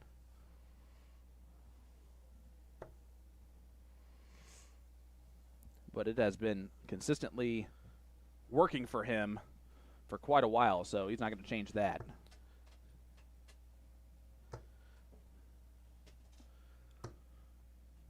Another steady ton. Was not trying to do anything cute there from 309. Should have switched, especially in the position that he's in. But it looks like Doug. Oh, does he find the third dart? Of course he does. Yeah, finds the third dart, but still a little bit of an opening. 6 darts from 209. And he's putting a big hole in it. 140. Great shot. Yeah, well done there to set it up. He will come back with 69 left when he returns. Doug, what type of pressure can he put on the 69?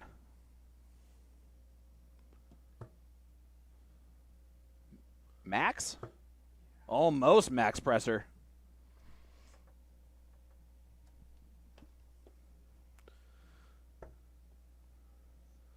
And look at this. Another mess brewing. Oh, he's going to rectify it a little bit here. So 43 should be 26 left. That is correct, because I messed up that math earlier. So the Leonard Gates. Oh, he's not aggressive at all. This is for the match. Scared of it. So 126. 4 19s and a double bull. 6 19s and a double 6. Oh, 105. Brutal. Can't do it. That is an unlucky wire. Yeah, when he let go of that, he would have thought he was on pace. I think 86.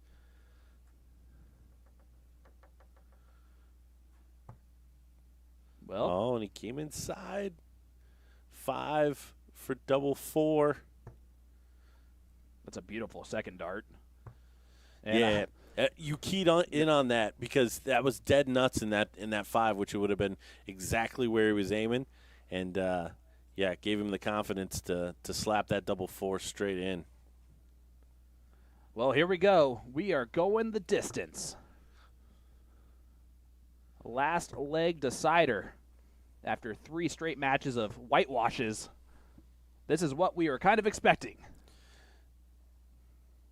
And how about this? This is a first-round matchup still. We said it was a top 32 out the gates, but we were mistaken. It is a top 64 match.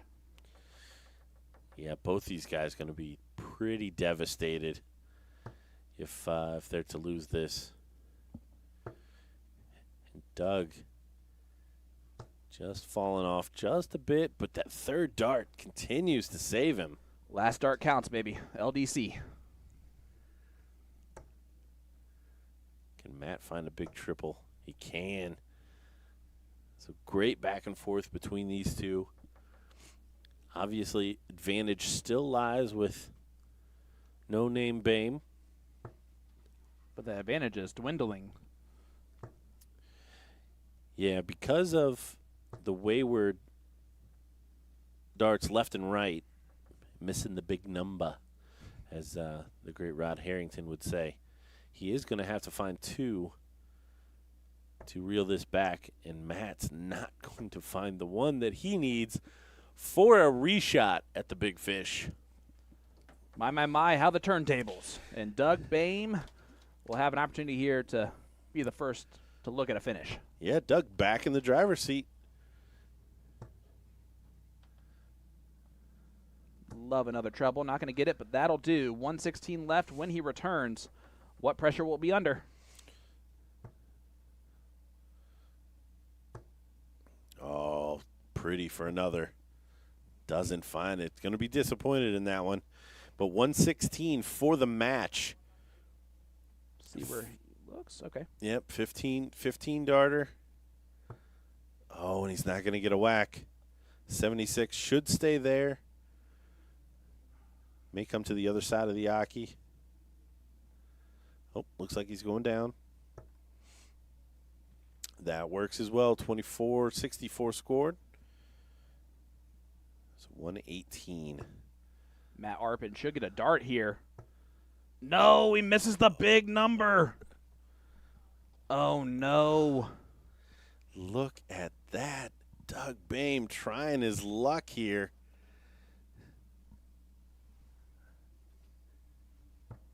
No name Boehm needs double 16 to move on to the top 32. You see him resettle himself in, and he hits it. Big dart from Doug Boehm at the end of the day. He wins this thing 5-4. What a battle. And I'm telling you what, this will not be the last we hear or see of Matt No Mercy Arpin, who has come on the scene firing this weekend. Had himself a great weekend overall. Yeah, great match. Doug obviously spotty at times, but hit that third dart every scoring turn, or seemed like every scoring turn, saving him. And ultimately, when the chips were down, he finds the double first dart. Well done, Doug Boehm, and commiserations to Matt Arpin, who we will see again soon, no doubt. Absolutely. As we roll around the venue here a little bit, top 32 going on right now. Keith Way up 1-0 on Eugene Schmidt, who in the top 64 got his first victory off of a win forfeit. So hey, a win's a win. Hey, you know? yeah. I would have been bragging about that for days. I would. Yeah, I was gonna say. I should probably have said yesterday that I had a play in. So technically, I didn't lose in the first round. Dang it! I knew I shouldn't have had a play in. Well, Gavin Nickel down 3-0 to James Solik. Jason Brandon taking on Elliot Milk. What a battle. 2-2 score line. Elliot Milk averaging 99.16 currently in that one. Danny Baggish up 3-2 on Matthew Thompson, and Daryl Christie up 3-1 on Rory Orvis. So a lot of great stuff happening around the venue. We've had some other top 32 victories. Yeah, how great is that to see from Elliot Milk from the letdown of being one leg away from qualifying for New York to still averaging 99 against the guy that did qualify for GSP. Well, how about this? Upset alert. Rick Allred defeats Danny Lobby 5-3. Danny averaged almost 6 points higher than Rick, but timing is everything. Jim Long defeats John Lidgett 5-1. Leonard Gates 5-3 victory over Brian Finland. John Norman Jr. a 5-0 victory over John Steinhofer. So they picked the wrong match to put on the stream, obviously. Alex Spellman wins 5-2 over Anthony Ciancolo. And this will be a last 32 matchup coming our way next. And look at this firepower. JT Davis, the winner of the U.S. Darts Masters qualifier today, taking on Stowe Bunce, who has had himself quite a couple of weekends in the CDC here recently. Yeah, Stowe odds-on favorite in our very first event on Friday night. Just a little bit too much of a break between the semifinal and the final. Just was not at the races the way he was coming into that. Had a good day yesterday, but again, not a whole lot in terms of. Wasn't really in danger. He would have had to win the qualifier today to utilize that. But one that stands out that as far as the heights that we've seen in terms of averages and finishing, with probably what he would call disappointing results aside from Friday. Yeah, absolutely. Yeah, and JT Davis, it says he's from Springfield, Ohio. So I'm going to guess he'll he'll claim us. He'll claim Ohio for sure. Absolutely. Our new sponsor, HitKor, delivers concerts, comedy, and much more on your mobile device. Just for our viewers, HitKor is offering 20% off live tickets and video on-demand shows. Simply enter code INDY20 for huge savings on premium entertainment you can enjoy anywhere, 24/7. HITKOR.com. Check it out today. Such a cool new sponsor. Oh yeah, absolutely. Well, I said it before, and I'll continue to say it. We greatly appreciate all of the darting and darting adjacent sponsors that we have, but to start to see some media outside of that, shine a light on it and throw some marketing money behind it is awesome to see. Well, here you go. This season, which means the 2 events plus what's happened so far, JT Davis is 8th overall in average at an 85.11. Stowe Bunce, 4th at an 88.50. So we can expect a high-quality affair here in this battle. Yeah, when you're talking about the guys that are playing well this weekend, we have 2 of the top 10. Yeah, absolutely. One of them's made a final in a CDC event this weekend. One of them won the U.S. Darts Masters qualifier. So they're on fire. Yeah, and this is one of those where I know at least Stowe is going to be thinking, all right, I had my eyes set on that qualifier. Yep. And now I get my whack at the guy that did. He's going to want to prove something there. And he's also thinking to himself, JT's already had a great day. You know? So if I sit him down, it won't be the worst thing. He's going to be still happy as a clam at the end of this. But honestly, if we're looking at it from JT's, I mean, he's got to be on cloud 9. Absolutely. He's probably floating around out there just looking for another W. But he also has gained so much confidence in the last 4 hours that can really start to propel him, because that's the one part of darts that you can't practice, is having confidence in an actual tournament scenario with the field that he's been surrounded by. Yeah, I keep saying battle tested. That's one of the reasons that these players continue to get better, is they come to these events and knock heads for 3 days straight, and it's put up or shut up, or more like put up or go sit down. You could have said it better yourself, I don't think.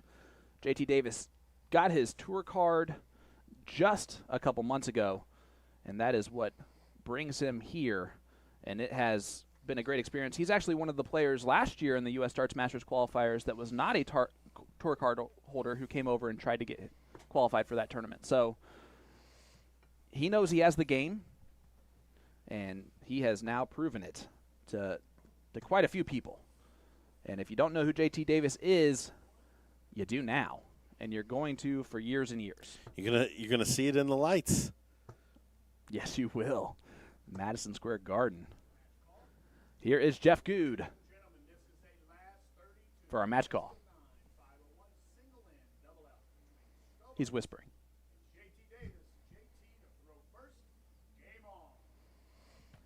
Matt almost has the pose of, I just lost the last match in the last league decider.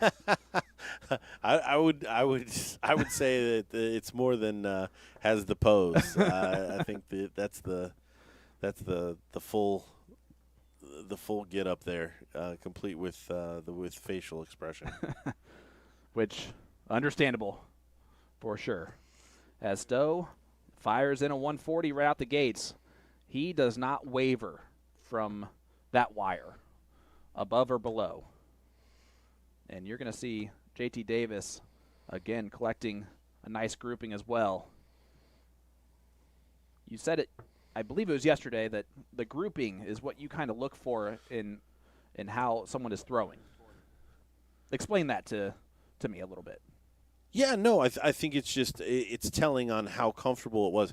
Well, we've already kind of touched on it. It's the same reason why if somebody has 13 and they hit the fattest 5 you've ever seen, you have a much better indication that double 4 is going to go in. Yep. Whereas if you see it in the top wire, almost a double 20, kind of almost a double 5, that wasn't the most cleanly thrown dart, so may go a little sideways. So when we see these players continually throw at the same target, how close they are is important, which sounds silly, but I think the example I gave yesterday is if you go high on the 20, below the 20, and then the last one kind of falls in there for a ton, yes, it counts as 100, but I would argue that they weren't that well thrown as a set. So you kind of see the cream rise to the top when it comes to those groupings and how these players set up their outshots.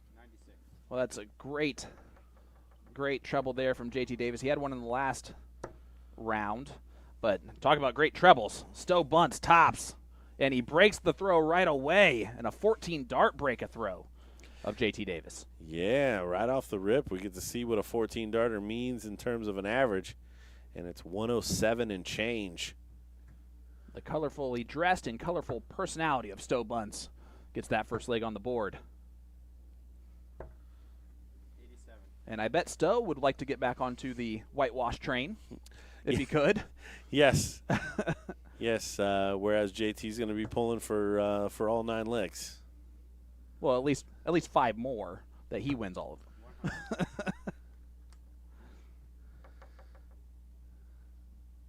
As Stowe right back into the treble. Must not have liked the lay of that first start to switch, which is honestly well, it's being picky. I mean, that was a really good first start, and again found 419s after it as well. I knew you would save me.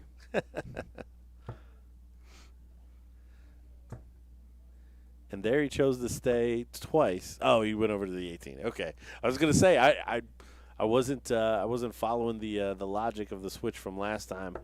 If that one warranted 2 more 20s.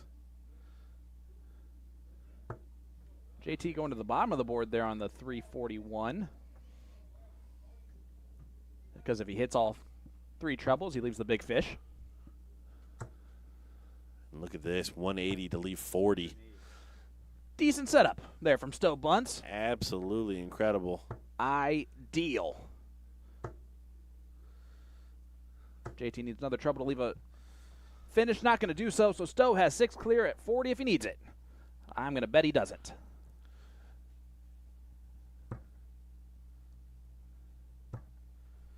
Double 10. Ooh, he caught the dart backwards in his hand. Average is going to go down. And he hits it. 15 darter at the end of the day. Average does go down, but just slightly. 103 and change, maybe? You and your math, I'm there telling you. There it is.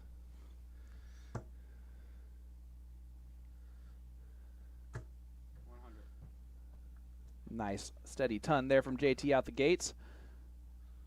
In the finals of the U.S. Darts Masters qualifier, JT did start out down 2-0 to Elliott Milk before rattling off 5 of the last 6. Oof. No, I'm sorry. 5 straight. Yeah. Yeah, I think that's right. And a nice 140 there from JT. The moment's not too big for him. That is for sure. You never know how you're going to respond first CDC event weekend. He's responded about as well as he could. Yeah.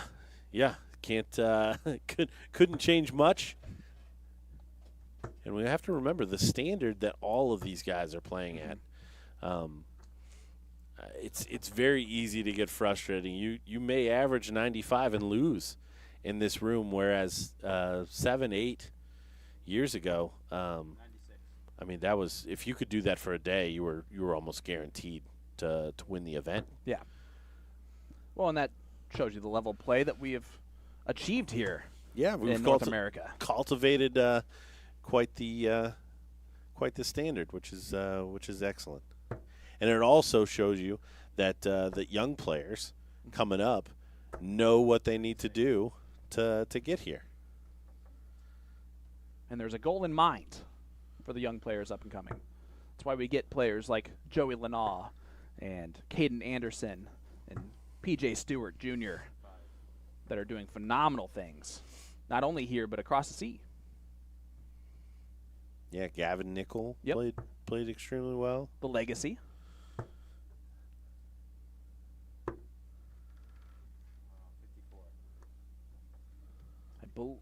Yep, he did hit the bullseye there, or, well, the 25. JT on 36 to get a leg on the board. Double 9 needed.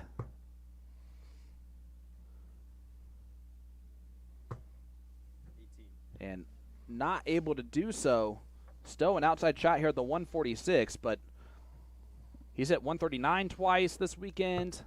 We've seen him hit quite a few great outs. 60's not going to put a lot of pressure on JT, though.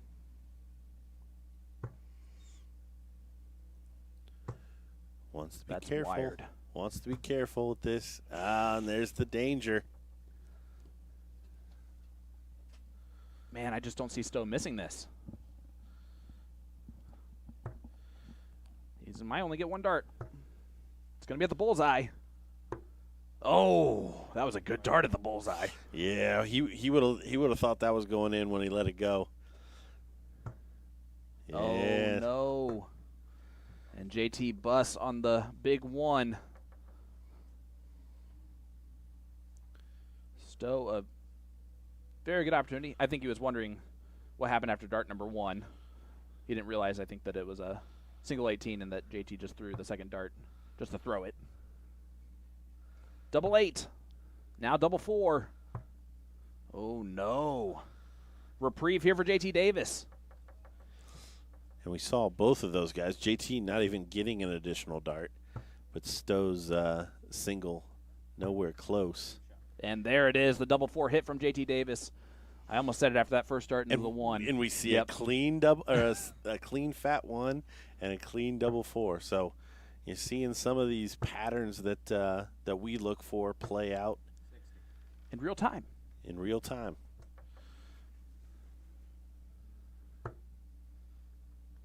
I was trying to run through the stats to see if I could find the tournament averages for each of the Oh, I gotcha. the events.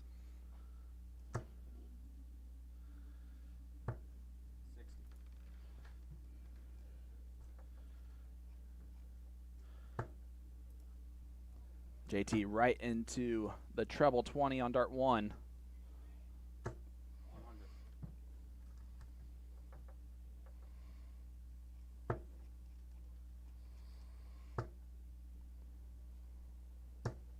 Stowe just all around it, unable to hit it, almost unlucky. And I think that's why you saw the face out of him that you saw there.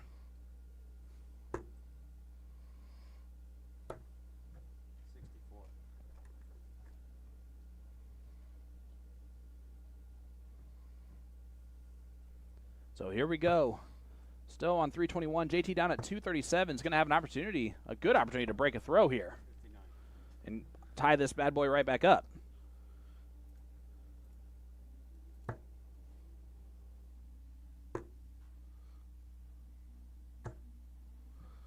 Look at that. Great last dart. Finding the treble 20. Does give himself a checkout opportunity. Stowe needs to hit the treble there to leave one. Doesn't do so. So JT's got 6 from 151 to tie this thing up 2-2. And you see Stowe throwing his hands up. Can't really throw those darts much differently. Still holding a decent pattern. Dart's just not falling in right now. Can he pressure the 94? Oh, he can. 103 or 123 scored. It's a lot of pressure. 81 if he comes back. Is JT going to be aggressive? Is he going to go with the bull? He's going to be aggressive. Can't quite see if it's in. It was in. Double from JT Davis. What a hit to tie it up 2-2. Especially You with can Stowe. see him this this coming what is it? 3 June? weeks from now. Yes. The first weekend of June at Madison Square Garden. Maybe get some more doubles in action.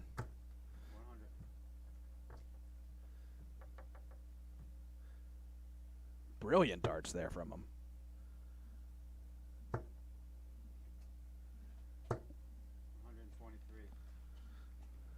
And a 1-2-3 there from Stowe. An unfortunate last one on the wire.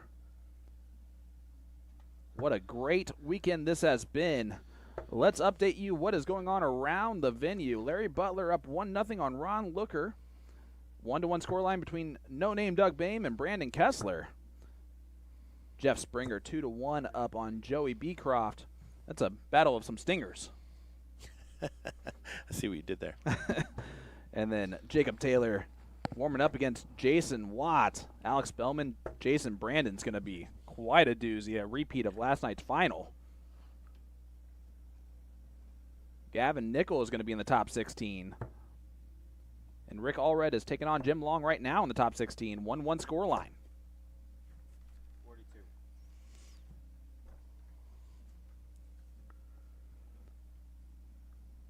JT at 263. Needs the treble. 57. Doesn't get the treble, so Stowe will have 6 from 196. To break right back. 60. Pretty 60. Even came over the top with that third dart and somehow still fell below the wire. So pretty unlucky there. 40. And unfortunately a miscount there to leave a bogey. So Stowe still has 6 from 136 unless I'm wrong on the miscount, which I think I am now that I say that. Nope, I'm not. I got to just have more confidence in myself. Serious. Well, Stowe does leave tops. Great setup from him. All JT can do is put pressure on it.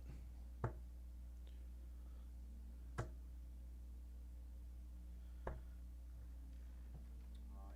80. 80 scored there. A little bit of pressure. To break right back for Stowe Bunce and make this a 3-2 lead. It's going to be double 10. And he's outside. So let off for JT Davis. Now to hold his throw, double 16. Oh, needs to come inside. Just a little bit. Oh, no. Hey, you Double know what 9. that leaves? Double 9 if he returns. So 3 clear at 20.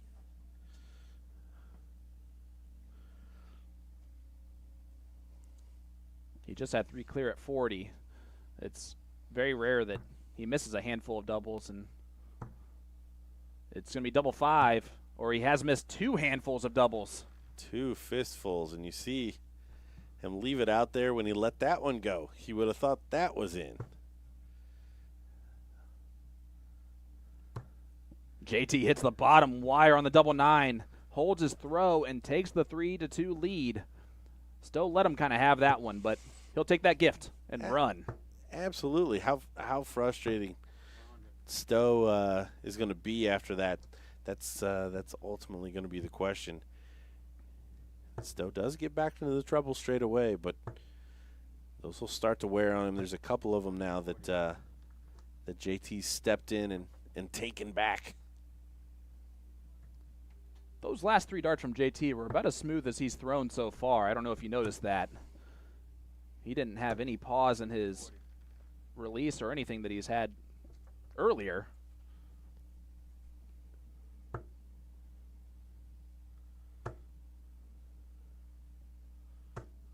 You saw there, he either pauses right here at his, like straight out, or he just brings it right back up. That time he paused there. Well, and the other thing that I noticed about JT is he actually cocks his wrist. So you'll actually see it rotate back a little bit, whereas if you watch Stowe's wrist stays the same as the hand comes back. Oh, look at this. 140. Yeah, you need to be careful there to make sure you left a finish. Does so.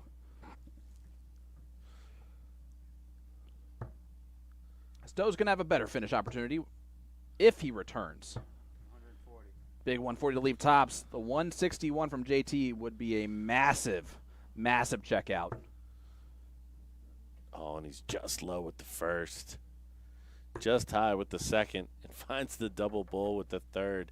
90 scored, 71 if he comes back. But Stowe's going to get another fistful of double top. How much has that confidence waned? A lot. The answer is a lot. Oh, my. And he comes in inside on the 16. You just see just how frustrating that is. Oh, and he misses the big number on the 13, so he might only have a shot at the bull. Yep, 67. Going to look at the treble 17. He's in there, double 8 to steal another one. And he's up 4-2 on Stowe Bunce in a race to 5. And I think we're getting a glimpse at what JT Davis had done all day. Yeah. Maybe not the most mind-blowing averages, but do not give this kid a whack. He's going to take it. 98. Yes, he will. And we're seeing it here. And Stowe is missing a handful of doubles, but JT is taking advantage of these misses, and sometimes it's about luck as much as it's about skill in these matches. Well, and this is another one where Stowe has really came out firing most of the time on scoring, and his finishing really let him down. And while one of the best scorers throughout the entire weekend is not going to have nearly what I think he thinks and I think he should have come away with.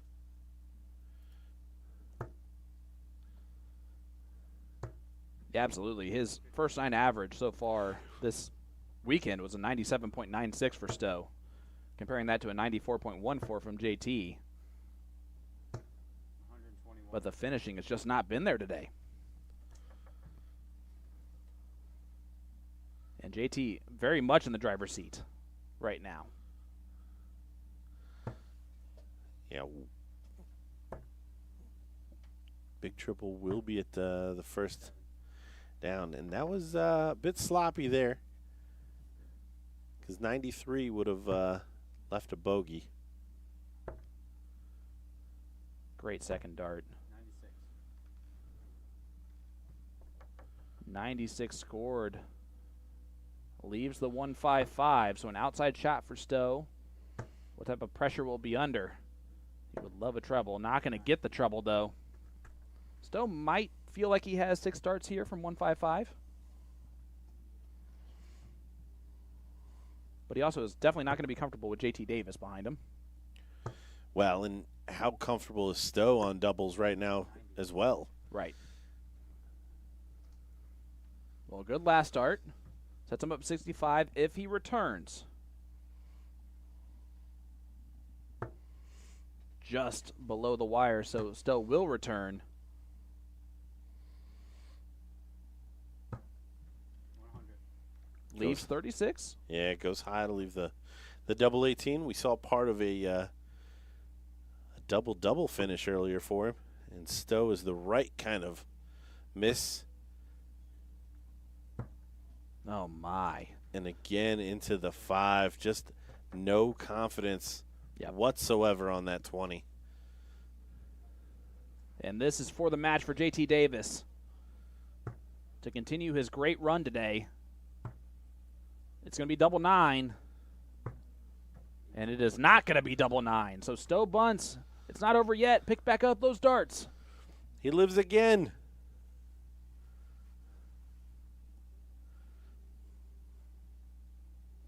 He's going to take his time here, as he should.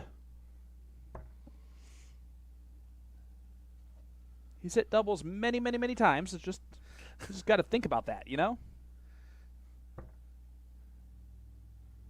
It's a good marker, and that was a kind of an unlucky click off the dart there.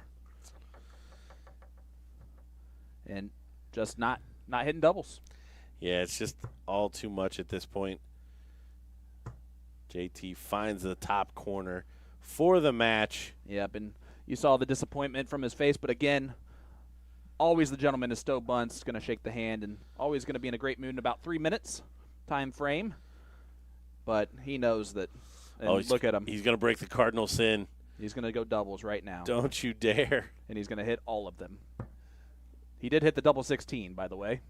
Yeah. Yep, and that's the frustration. It ends, to be honest, a disappointing weekend for him overall, although he did have a final appearance in the Galaxy Barrel Bash. Yeah, but at the level that he was playing at for most of the weekend, in terms of the number of opportunities that he was going to get at a double. Yep. I don't think we're talking out of school at all to call this disappointing for Stowe. Well, just behind the scenes, Stowe just went double 20, double 20, double 16. And now he's going to get even more angry as he walks away. But you see it right here, guys. The Indianapolis 501 is proudly brought to you by HitKor, the live streaming entertainment alternative. And the HitKor Indianapolis 501 will return right after this. Don't go anywhere. We'll be right back with more when we return.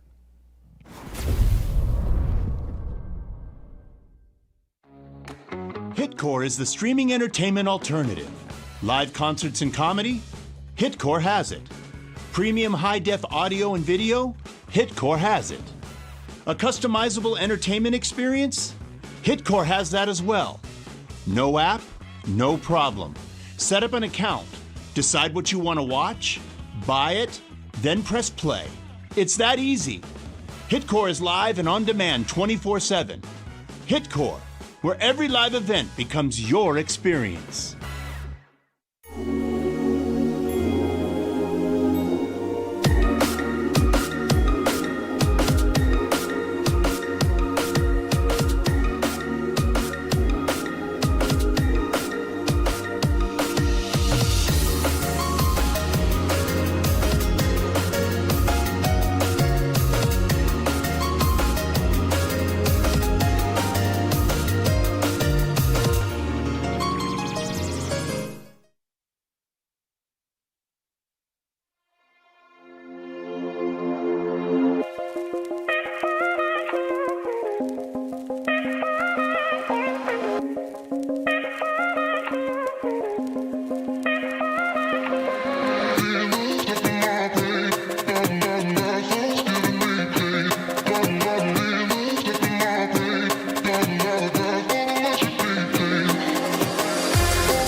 So you want to get into darts, but you're not sure how. We can definitely help with that. We're A2ZDarts.com, and we've been a darts specialty store for over 30 years. We have the greatest variety of darts in the country. But don't worry, we can narrow down that selection for you, whether you're a complete beginner or a full-on expert.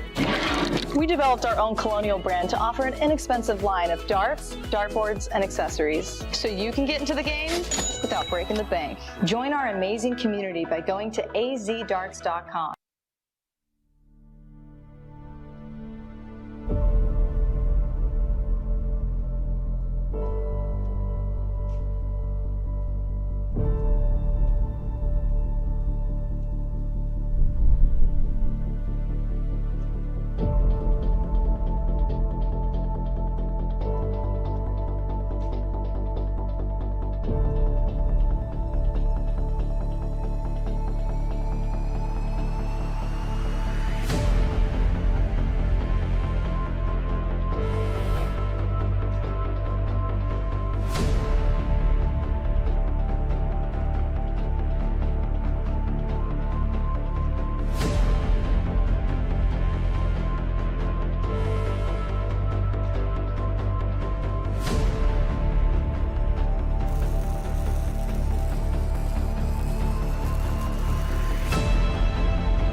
Welcome back to the HitKor Indianapolis 501.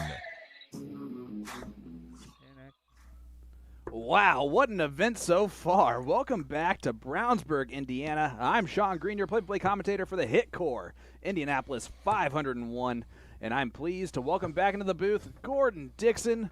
Gordon, what a battle we have here. The Truth taking on the Legacy. Yeah, we got young Gavin Nickel, somebody we mentioned earlier as an up-and-coming player that's been playing on the CDC tour. And we've got the old hat, Jacob Taylor, whose scoring power is right up there with the best of all of the CDC players. Yes. So we'll see just how they do, and it looks like Gavin is going to retrieve a bull. So he will go first in this one. Gavin Nickel, of course, the son of the late and great Timmy Nickel. Yes, hence the legacy, and today kind of denotes another.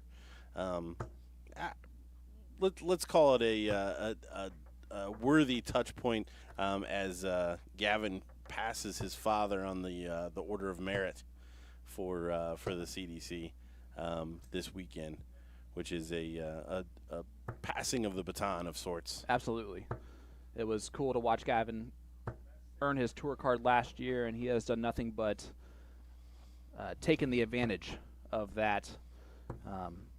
He even has grown a little mustache. See that right there? The Legacy is trying to really give that homage. Look at that little low zip on his jersey too. He's trying to show off the one chest hair he has. Well, here we go. Top 16, you know what that means. It's a race to 6 now. Extended format one more time. See the Gavin getting us going, the lefty. Yeah, Gavin with a win this year on the Evolution Tour up in Cleveland. He picked up Event 2, defeating Caden Anderson. Second places in Event 1 and Event 5. Seth Stefano getting him in Event 1 and AJ Mori getting him in Event 5. So already some success on the other levels of the tour. Absolutely. I believe he played doubles with the Lair Bear in at least one of the doubles up in Cleveland. So getting some really good experience as a player. Absolutely. And then on the reverse side, you got the Truth, Jacob Taylor, who has just been class. He won 3 events last year on our main tour. He was the Continental Cup runner-up 2 years ago, back in 2021. He has done nothing but just hit the ground running and proven that he is the Truth since joining the CDC Tour, and that includes a lot of success overseas in the Modus League.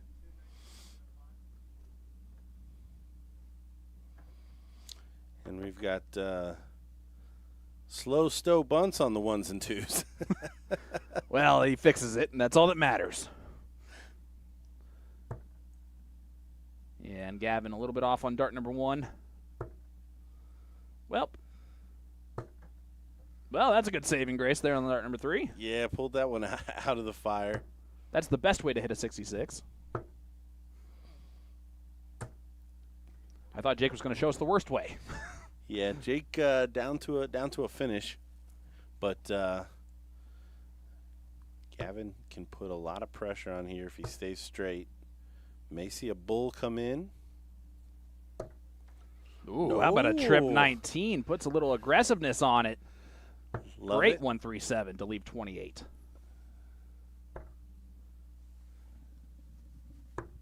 And how about that?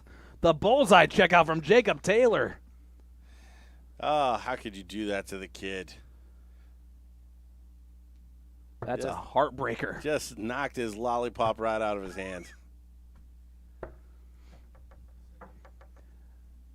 Gavin's been having success on the Evolution Tour for quite a while. Back in 2018, won a few events, won another one in 2019. And you think about age-wise, that's from 14 to 23 on the Evolution Tour, and he was on the lower half of that age range when he was winning those. No, Gavin's an excellent dart player. Will no doubt continue to progress. And that's only leg one. He may progress in this tournament. Jacob Taylor's found himself vulnerable at the back end of a couple of these events, not nearly reaching the heights in terms of average that we see him kind of in the early to middle part of the events. Jacob's always been very consistent on his scoring and his averages, and this weekend has just not been the case. He'll average in the mid-90s one match and then low 80s the next match, and that's a bit concerning when you've been so consistent as Jacob Taylor has been. And I know this weekend has not been one that he has had as much success as he's wanted to. And only 47 there, but he will return with 57 left. Gavin all the way back on 256.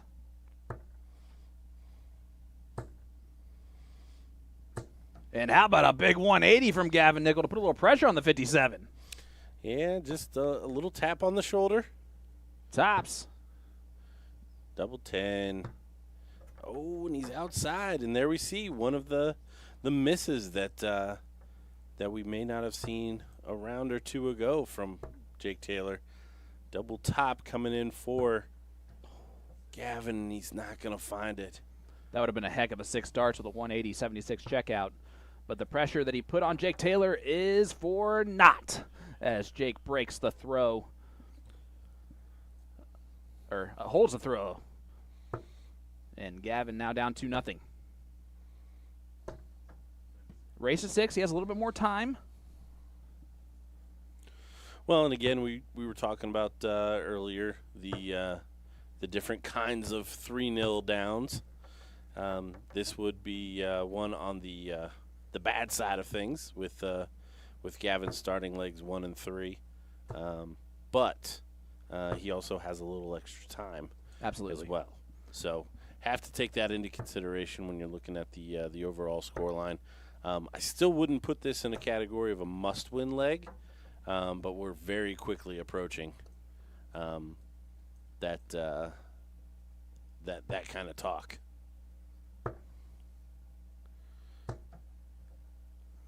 Gavin only 43 there, and you see it briefly there on that sign. But the Indianapolis 501 is proudly brought to you by HitKor, the live streaming entertainment alternative.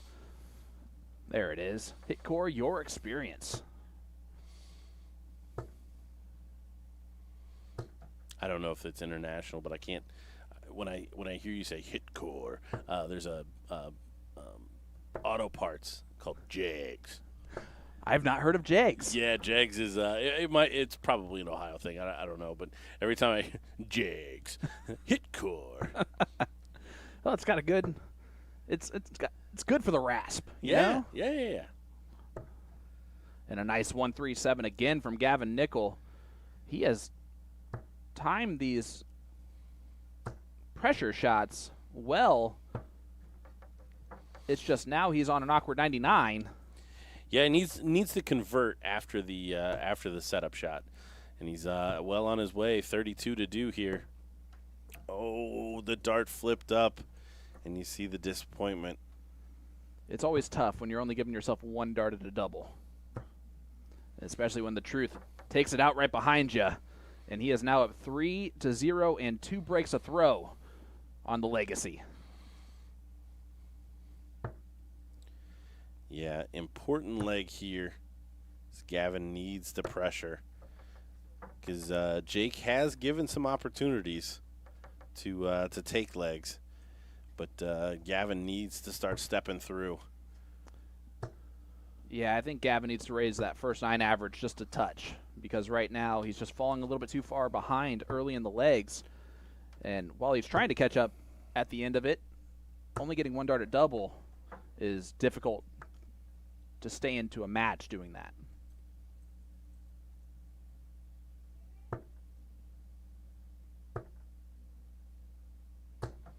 Yeah, nice even scoring visit there. 135. That's better out of him.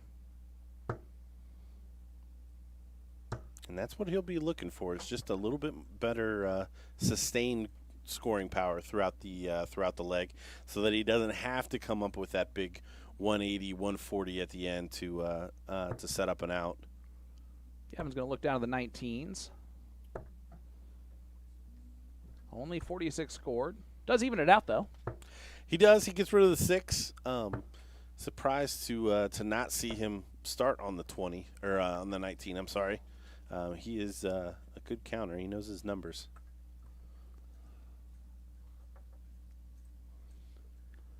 Well, here we go. 260 left for Gavin. Stays straight. Hits 1 treble.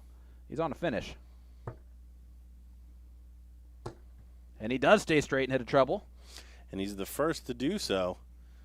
How far down is Jacob Taylor going to be, though? Well, not very. Only 150 now for Jake, so Gavin's got to feel good about possibly having 6 from 160. But that's not going to feel good. Oh, no. Not what he was looking for. Yeah, 2 wayward darts there. And look at this. Jake Taylor may do. Oh, he's just high. I liked him staying there, especially with how that first dart was right there on the bottom wire for him. Oh, yeah, don't fault him at all. I mean, double 15 isn't the ideal finish, but it is a finish. That's a great marker if he hits the trip 19. Doesn't do so.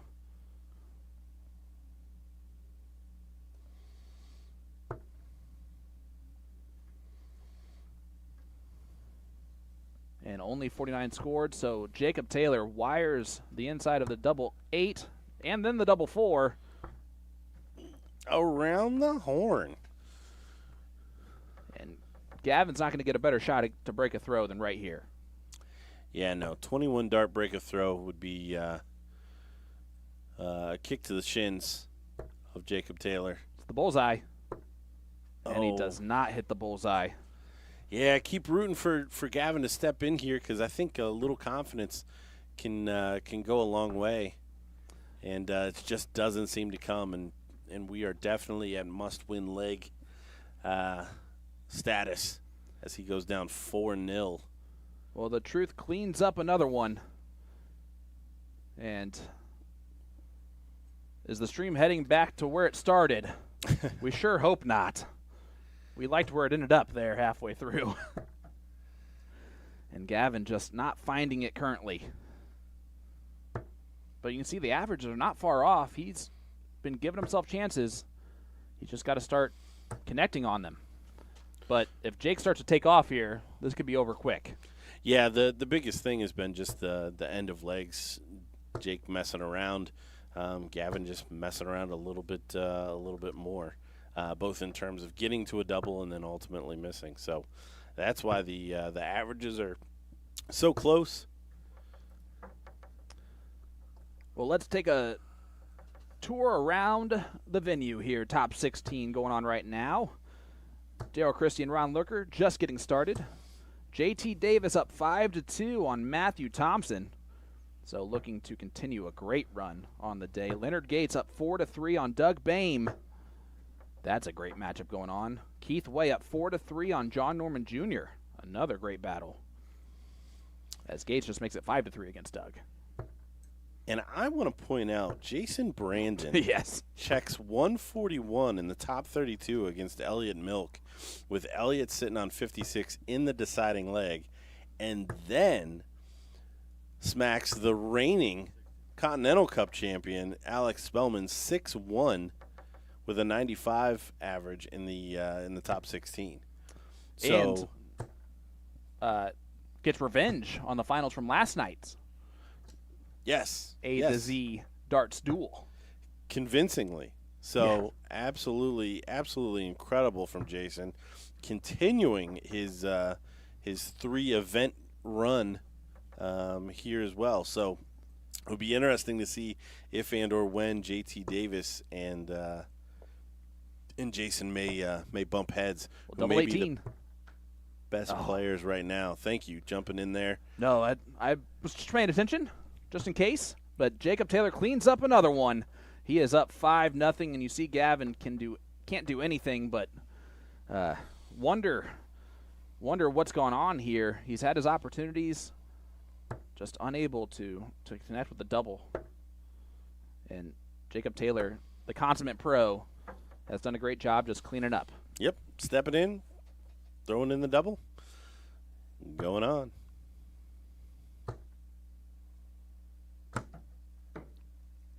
That last dart was pushed a little bit. I don't think that was quite near the treble 20 where it bounced off. No, honestly, I wish we had replay. I think it was closer to the treble 12. Yeah, it was. I don't know your neck of woods. I forget what you called it, but a Klebe dart is what we call it here in Indy. Yeah, that's a Joe Brooks where I'm from. I love that. I didn't know that was a thing. I learned something about darts this weekend, that everybody has their local player that finds that treble 12. And it's usually the blind draw partner that wants to go first. I can't do Joe like that. I can't do Joe like that on the stream. Joe's a very capable player. That's why it's always hilarious that when it happens, because he may go trip 12, trip 20, trip 20. Do you think Jacob would have shot at the bullseye there? If he I absolutely do. At 5-0, I absolutely think he would have taken a whack at it. Well, Gavin, all he can do is hit a big round and hope for the best. And he's not going to quite do that. Did he get 96 scored, though? Okay, outside shot. Just in case Jake misses. It's going to be double 7. And it's not going to connect. So the 147, just a perfect snooker round, just needs to go here. So winner of this will take on Jim Long in the top 8. So both players know what they're playing for there. This is for the match. Madhouse doesn't get it done. Gavin's going to get a look here to get a leg on the board. And it's a break-a-throw opportunity for him. And he's only going to get one dart at it, potentially. Yeah, so frustrating. Good dart, though. Oh, would have thought that was headed in the double. Yeah, story of the match. Only giving yourself one opportunity to double is just tough to do consistently. And Jacob does clean it up at the very end. He threw a terrible dart. He thought it was a terrible dart, and he's going to accept it. But a 6-0 score line for our third whitewash on our stream today. Unfortunately, it happens to the legacy, Gavin Nickel. But Jake, the Truth Taylor, moves on to the top 8. A great run from Gavin to make the top 16. Yeah, and honestly, we don't have to wait any longer. I'd throw this out to our production team. JT Davis versus Jason Brandon is on the cards in the top 8. I know we've already had them both on the stream so far today, but kind of the two. Well, look at that. Yep, there you go. There's the next matchup. No, we don't know if we're gonna get that on the stream, but yeah, maybe the two hottest players of the last 3 events facing off here in the top 8. Some other great options. Looks like Springer and Jacob Womack, yep. So winner of event 1. Yep. Also on the cards for this round, we are waiting for the winners of Darryl Christie and Ron Looker, who will take on the winner of Womack and Springer. We are going to see that match. So absolutely. Next up on the stream, we will see Womack and Springer. John Norman and Keith Way also facing off. As I can also confirm, Leonard Gates takes out No Name Bame in the top 16. So the winner there. Oh, and also, as I say that, Keith Way defeats John Norman Jr. Okay. So, Way, Gates, Taylor Long, We have some updates. And Davis Brandon. it's going to be a good one. Guys, the Indianapolis 501 is brought to you by HitKor. HitKor is the live streaming entertainment alternative, and we will return with more from the HitKor Indianapolis 501 right after this.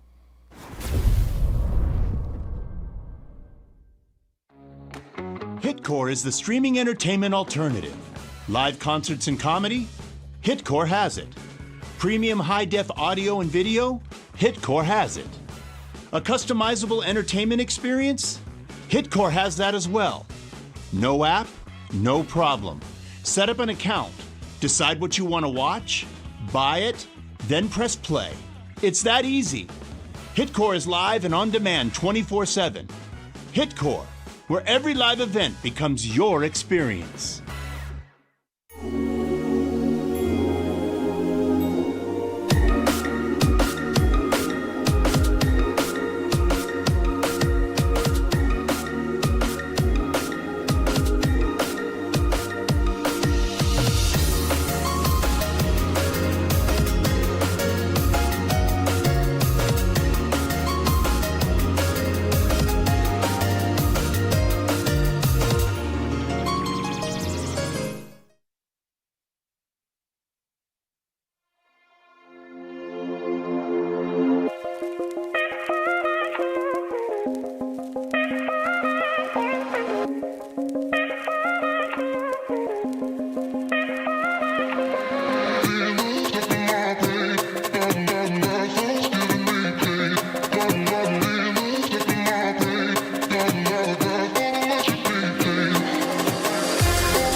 So you want to get into darts, but you're not sure how. We can definitely help with that.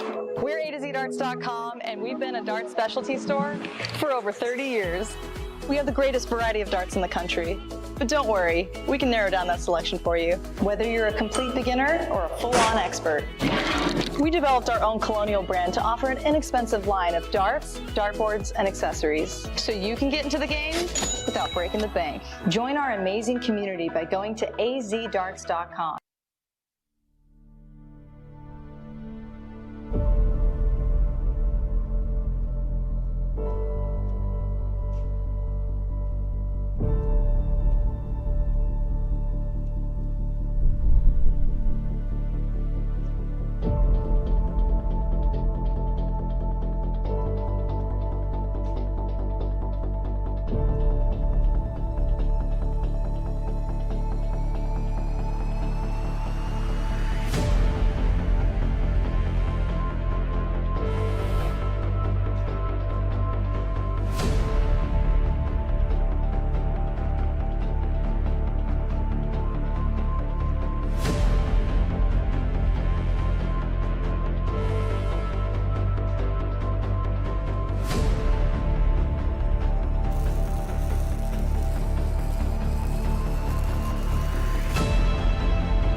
Welcome to the HitKor Indianapolis 501, event number 3 on the 2023 Championship Dart Circuit, live from Indianapolis, Indiana. Hello, and welcome back to Brownsburg, Indiana. I'm Sean Green, your play-by-play commentator for the HitKor Indianapolis 501, and I am pleased to welcome back Gordon Dixon to the booth. Gordon, we've had a great evening so far, and we got another great battle coming our way. Jeff Springer Jr. taking on event number 1 winner, Jake Womack. Yeah, another deep run for Jake Womack. Looking forward to see that in our first look at Jeff Springer on the feed this weekend. Yeah, the Stinger, who had himself quite a year last year, coming in second place in 2 of the Summer Series events, the match play against Jason Brandon. Kind of tough to beat him currently. Yeah. It's still proving to be quite difficult. And then, of course, Alex Spellman won the Congressional Redraw against Jeff Springer. He actually also, in the Classic, got second place. So, Jeff Springer, more than capable as a player, and this is going to be a fun one. And you see Jacob Womack there wearing just a typical polo. Yeah, there's no name. No frills. I like it, giving Doug Bame a run for his money here. Oh, no name? I'll raise you one. I won't have anything on my shirt. Right. Just great patterns. Jake is going to get the start here as we're in the 9-dart count-up. Look at that. A little extra graphic there brought to you by our fantastic graphics guy, Jeff McMahon. We want to shout out our production team this weekend who have been phenomenal through the ups and downs of technology issues. So, huge shout out to Jeff McMahon, L. David Irete. Of course, the person sitting next to me, Mr. Gordon Dixon, has been phenomenal, as well as our player chalkers, Colin Rath, Anthony DeGoolagoo, and everyone else involved in our team this weekend. It's been a pleasure. It's always a pleasure working with the group of people that we get to work with here in our CDC events. Yeah, this is one of the kind of lagging top 16 matches that we have left. The other still in play, Daryl Christie and Ron Looker. The winners of those 2 matches actually will face off that other top 16 4-0 Daryl Christie. So catching up all sides of the bracket here. When we announced the other top 8 matches before we went out to the break, so we'll check in on those. And you know which one I'm zeroing in on. Yes, we do. JT Davis and Jason Brandon. 2 of our U.S. Darts Masters qualifiers, winning both of them this weekend. First one won by Jason Brandon, second one won by JT Davis, and there's not 2 hotter guys in the room right now going at it. Jason Brandon, this event, averaging 96.69 right now, and a first 9 average of 110.40. Yeah, over how many legs? A lot. 20-some? Yes, 21 legs. Yeah. Yeah, Jason Brandon, I tell you, when it's his day, and you're seeing it this weekend, his finishing is just absolutely dirty. There's not a weakness in his game right now. He's 44% on his checkout turn percentage, which is ridiculous. His average finish is a 52.50 as well. I mean, he's going to be a fun person to watch in 3 weeks at Madison Square Garden. Oh, excited to see what the walk-on is going to be. Oh, it's going to be a good one, whatever it is. I can tell you that. So here we go. Early in this match, in this first leg. Great 134. My mind just said it without me thinking about it, and I just was like, is that right? And it definitely was. So there's great. There's that lack of confidence yeah, I know. again. Well, it's because Listen, I teach language arts, man. There's a reason I don't teach math. My dart math is pretty good, but sometimes my brain just does it automatically, and I don't know how right it is. Because I have been fooled before. Well, put a little bit of pressure on the 1-2-8. Only 60 scored. Jake. Good first start. Stay there. Doesn't find it. Nice setup here. 1-3-2. Scored. Is a bust of the 128. Oh, he was on 128. Yes. Yeah. Uh-oh. Interesting. Well, And you know what? Jake did the exact same thing that I did as just the guy watching. Chucked it over for another big triple. yep. And Unfortunately, hit didn't it. do it. Yeah, didn't want it. So we'll start on the same number. Now try to find that treble 20 for the bull. 90, maybe back to the 18s. And 72 when he returns. So That's a blunder from both of us. It's going to hurt Jake Womack a little bit more if this double 10 goes in. well, it's going to be double 4 now. And he hits the double-double. Look at that cocky. 2 doubles. Textbook. 2 doubles. And When a he- 1-0 lead and when he break a didn't need throw. it.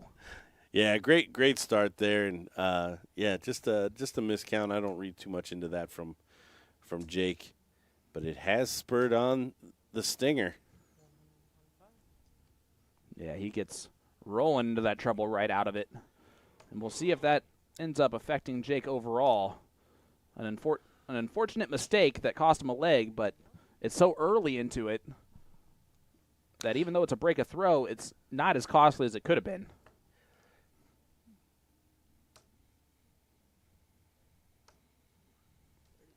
And the stinger letting Womack back into this one a little bit. But I think Jake Womack is letting everybody know with the way he's wearing his shirt and everything like that, hey, he's open. He's open for business. Relaxed. See a nice shot there. First one in a while on the stream. Yes, it was. Great 180. We have not seen too many today on our stream. However, the scoring power has still been high from time to time. We've had a couple of chippy matches, which can be expected. A lot of these guys are playing their 5th tournament of the weekend. Yeah, certainly got your money's worth this weekend. I thought the scheduling events was extremely well thought out, especially for those that wanted to come in, maybe didn't have a tour card, and wanted to try that qualifier for New York. They could come in Saturday night or Saturday afternoon, Yep. And then Sunday morning and head out. So, and then for the players that have tour cards, yeah, we are deep into the 5th and final tournament of the weekend. We are on the Eastern time zone here in Indianapolis, Indiana, so it is approaching that 7 o'clock hour local time. We appreciate everybody tuning in from across the pond as it is late over there, but we know that the action that we are bringing you is worthy of you staying awake for, so we appreciate that. Everyone on YouTube and on PDC.TV, thank you. Nice 1-3-1 to leave 16, but Jake Womack on 32 takes it out and breaks right back. No harm, no foul on the miscount in leg number 1. Back on throw.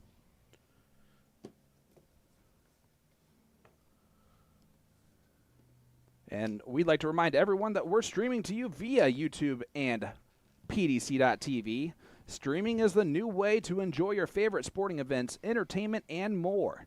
HitKor, our sponsor, wants to invite you to check out their exciting new platform where you can experience concerts and comedy from your favorite artists whenever and wherever you are on your favorite mobile device. Just use code INDY20 to get 20% off all of the live and on-demand shows HitKor has to offer. Go online and hit HITKOR.com for more. So excited to have a new sponsor on our platform that is in the entertainment side of things. Just a cool, different type of sponsorship, and we are excited to partner up with them this season. Speaking of new sponsorship opportunity, we can point out that we are now, C2C is brought to you by Winmore dartboards. Can't find better. No, Blade 6. The technology that they're putting into these boards is pretty incredible. Triple core now. The sustainability of the dartboard is increased each time they've come out with a new version of it. So it's very cool to see. And low key, my favorite feature of the Blade 6 is the wheel locking mechanism on the back. Oh yeah. To secure it. Yep. Yep. It's a really cool, easy to use process that makes it so the dartboard doesn't move when you pull them out or anything else. Love the technology. They're coming up with some cool stuff like the dart dock as well to hold your darts. Yeah, I saw that. They're doing great things. Yeah, it beats back in the day. I would take an old T-shirt and put that behind the board and drag it down, and that would lock it into place. Yep. You might have a sleeve hanging out one side of the dartboard, but that thing wasn't going anywhere, and it was very easy to remove and rotate as needed. Well, he's going to try and fit it in the field goal there. Unable to do so. That's an unlucky miss. A great dart at it. But he will return with Springer back on 179 for an opportunity to hold his throw and take a 2-1 lead. So here we go. Double 10 for Jacob Womack. Again, the greatest Evolution Tour player of all time with his 2019 season where he was 11 for 11, including the finals. And if we're looking at the score lines in all of those, 6-2, 6-3, 6-1, 6-2, 6-2, 6-1, 6-1, 6-1, and then he finally was pushed 6-4, 6-4 before winning the final 7-3. So he was never in a position of losing the finals in any of those matches. It took his opponents 2 or 3 events to have the same number of legs as he needed for one event. And we can call out some of his opponents in those. Gavin Nickel, who we just saw on stream. How about Joey Lenaw? PJ Stewart. I mean, those two. PJ Stewart is one of the top youth players in the world right now, so to speak. Making a WDF final and pushing the greatest youth player maybe of all time, Luke Lidler. Yeah, that kid's got a bright future for sure. As we get another big 180 from Jake Womack. But yeah, Luke Lidler, if he just continues close to his what he's done so far, he is going to be something very, very special. He already is, but he might be the next real big thing. Well, potential is a very dangerous word. Yep. And Michael Smith, Michael Van Gerwen, too, that come to mind quite quickly when it comes to that. It does not always manifest straight away. Well, look at Jacob Womack's going to try and put a lot of pressure on this 1-2-4. That's enough to just make Jeff feel like he has to hit this. And he should get a dart at least the bowl, unless he does something like that. 31 to do. Should be looking at the 15, and you see the shake of the head there. It happens to the very best, and it's always unfortunate when it does. So 64, he put the pressure on. Now can he reap the rewards of that? He's only going to get one dart at it. And it's going to be double 16. And he hits the double 16 to take a 3-1 lead and break the Stingers throw again. Yeah, and you saw a little reaction there from Jake Womack. I don't know that we've seen that at all. Even in the final that he won. Ringing the bell there after the double 16 goes in.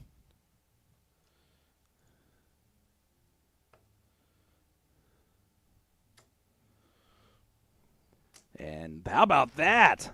That is in the bottom corner pocket, a 180 from Jeff Springer. I don't know why I stumbled over that. I thought you were a CD and you skipped. It happens every once in a while. 96 there.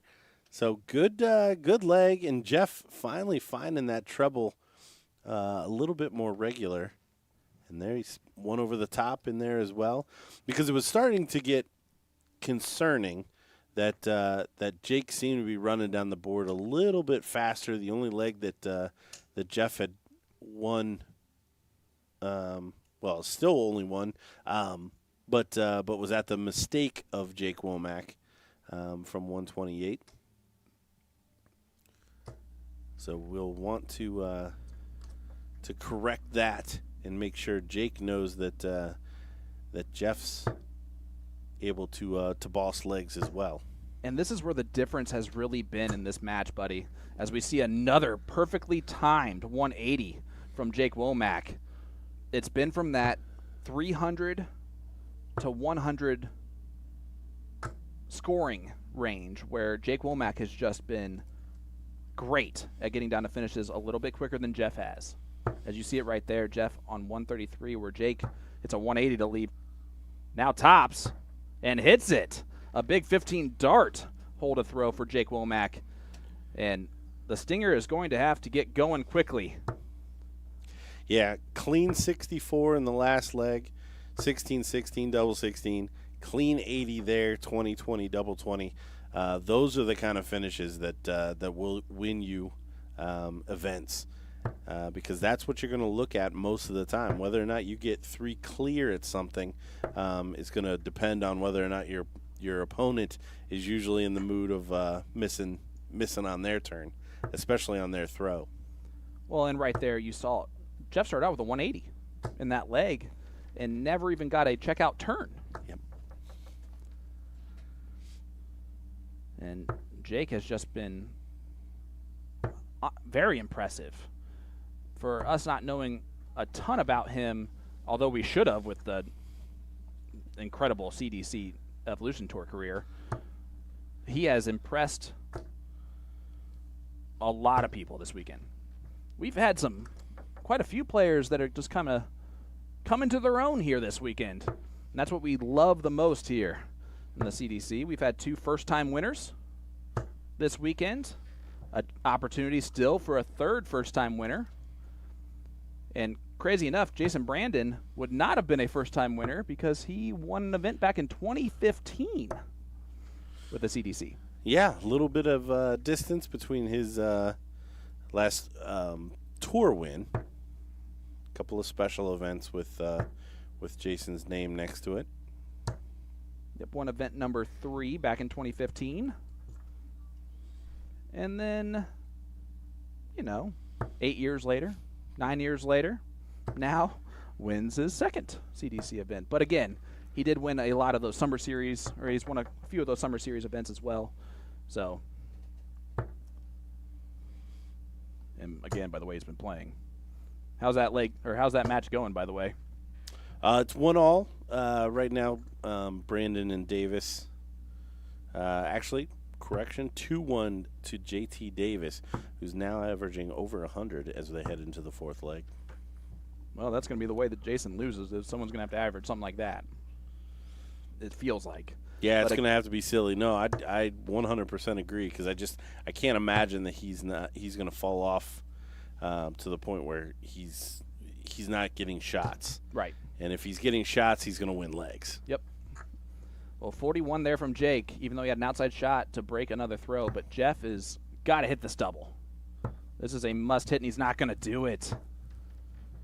Oh, my goodness. So Jake, 80 left. He has been good at cleanup duty, too. I'm telling you, I feel like dart nickname of the janitor is not a bad one, because you're always on cleanup duty. Yeah. No, I don't hate it. The connotation sounds weird, but I think the purpose of it would be great. Well, double 1 now for Springer, and again, unable to get it done. You hate seeing things like this. You want to see people win legs on hitting doubles first dart instead of having missed darts be responsible for winning legs. And Jake cleans up again. And now is up 5-1, throwing for the match in this top 16 match. The last top 16 to finish, I believe. Well, one of the last ones.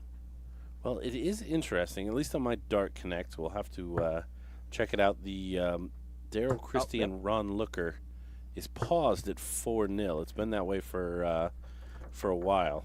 Interesting.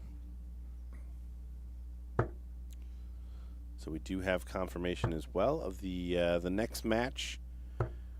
We'll have the winner of Taylor Long versus the winner of Gates and Way.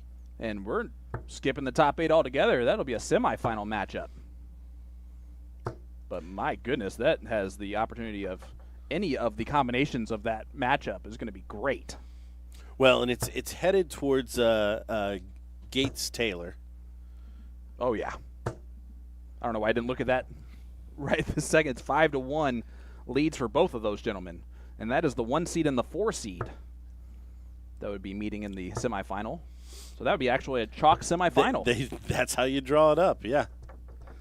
And JT Davis taking a 3-1 lead and kicking off the 5th leg with a 177. So stepping it up big time against Mr. Jason Brandon.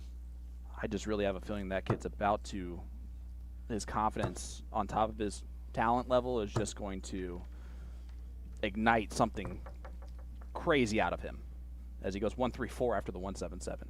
Jake Womack has 80 left for the match. Double 10 is now double 5. He's chasing it around, and he hits it on dart 3 and cleans up another one. Jake Womack defeats the Stinger 6-1. Jake the Janitor Womack? Is that what I'm you're putting forward? No, is not that at what all. You're putting forward? Not at all. I would never put something like that on a player without their permission first. That's the type of dart nickname you have to be okay with, I think. Well, you see it right there on your screen. Our new sponsor, HitKor, delivers concerts, comedy, and much more on your mobile device. Just for our viewers, HitKor is offering 20% off live tickets and video on-demand shows. Simply enter code INDY20 for huge savings on premium entertainment you can enjoy anywhere 24/7. HITKOR.com. And stay tuned. We will be back with more from the HitKor Indianapolis 501 right after this.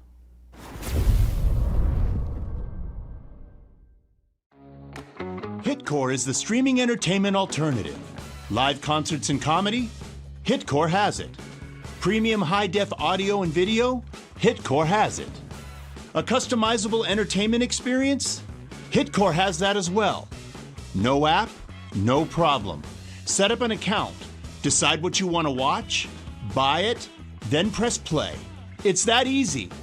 HitKor is live and on demand 24/7. HitKor, where every live event becomes your experience.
So you want to get into darts, but you're not sure how. We can definitely help with that.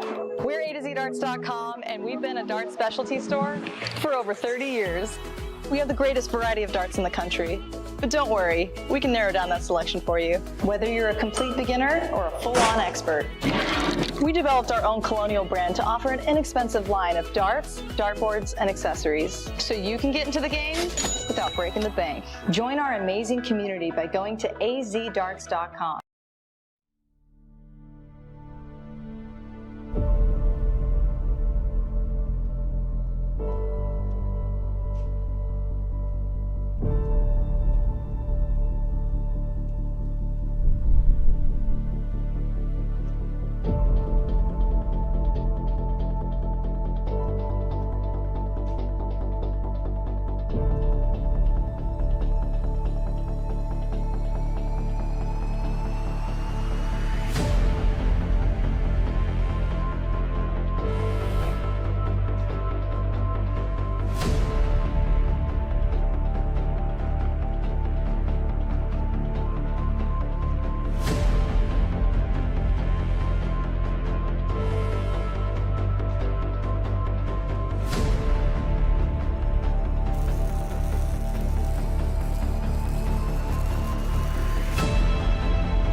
Welcome back to the HitKor Indianapolis 501.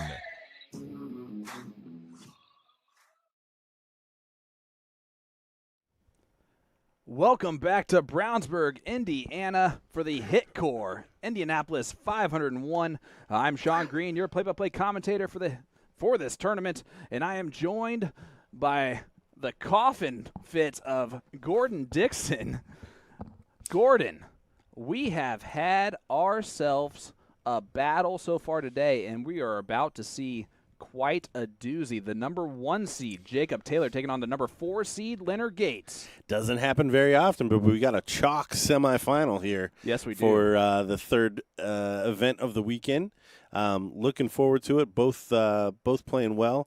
We've got a bull coming in. We'll see some warm-up darts, and then these two fellas will get started. Now, the other side of this bracket is lagging just a little bit, so we may have a break after this semifinal to get that last semifinal completely set. Well, Soldier will get the bull start, so they're 9 darts away from getting going here for the HitKor Indianapolis 501. We do have a first semifinalist in our second semifinal, though. Yeah, JT Davis taking out Jason Brandon with a stellar performance. I'm talking stellar. 101.13, a 127 checkout in the deciding leg, with Brandon sitting on 167. So no easy finish by any stretch, but my goodness, what a setup for what could be a super exciting second semifinal. Yeah, the winner of Jake Womack and Daryl Christie, a bit of a surprise quarterfinalist, will take on JT Davis in semifinal number 2. But before that, we have an incredible matchup of Jake Taylor and Leonard Gates, as we have Jeff Good, our board official, on the match call.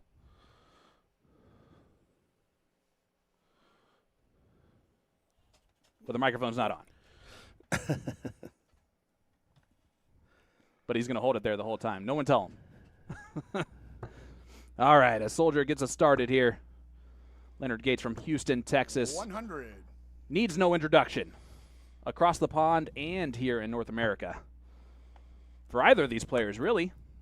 Yeah, no, both household names when it comes to the CDC, and beginning to make it worldwide, especially in the case of Soldier. Jacob with the Modus tournaments that he's been playing in is well on his way as well.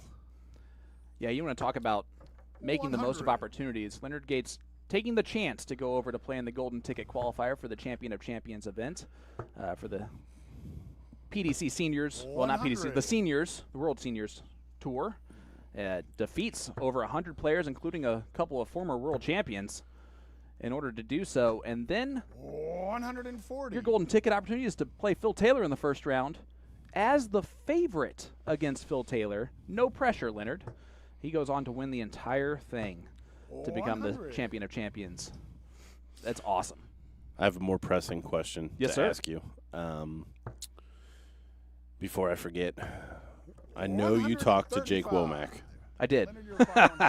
About a potential nickname that you had started budding during the last match. You got to tell me how he responded. He didn't say no. I don't know if that's exactly what we're looking for, as the bullseye attempt there from Jacob Taylor does not fall. Leonard, you require 84. So Gates will have 84 left to hold his throw. He was nice about it, is the best thing I can say. Game shot, and second dart, Leonard Gates. big 2-dart combination makes that easy. Holds his throw and takes a 1-0 lead. Yeah, nice clean 84 finish there for Soldier. Getting us underway. 140. I was a little late, though, to telling Jake Womack that I accidentally did that because he had already had text messages from friends calling him the janitor. I apologize 57. ahead of time if that is the case. But it's for a good reason. He cleans up the mess. Yeah, you know? no, I like it. I mean, it insinuates that he left a mess. Someone left a mess. He just cleaned it up. Okay, fair enough. Janitors don't clean up their own messes. Look at this. 180. Big 180, and what a call from Jeff Good. He's getting into this. Yeah, we've stepped up our game to the floor director.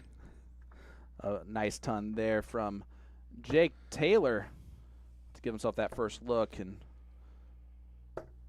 Leonard was far enough back to where that 180 did not put a lot of pressure on Jake, but the 1-2-1,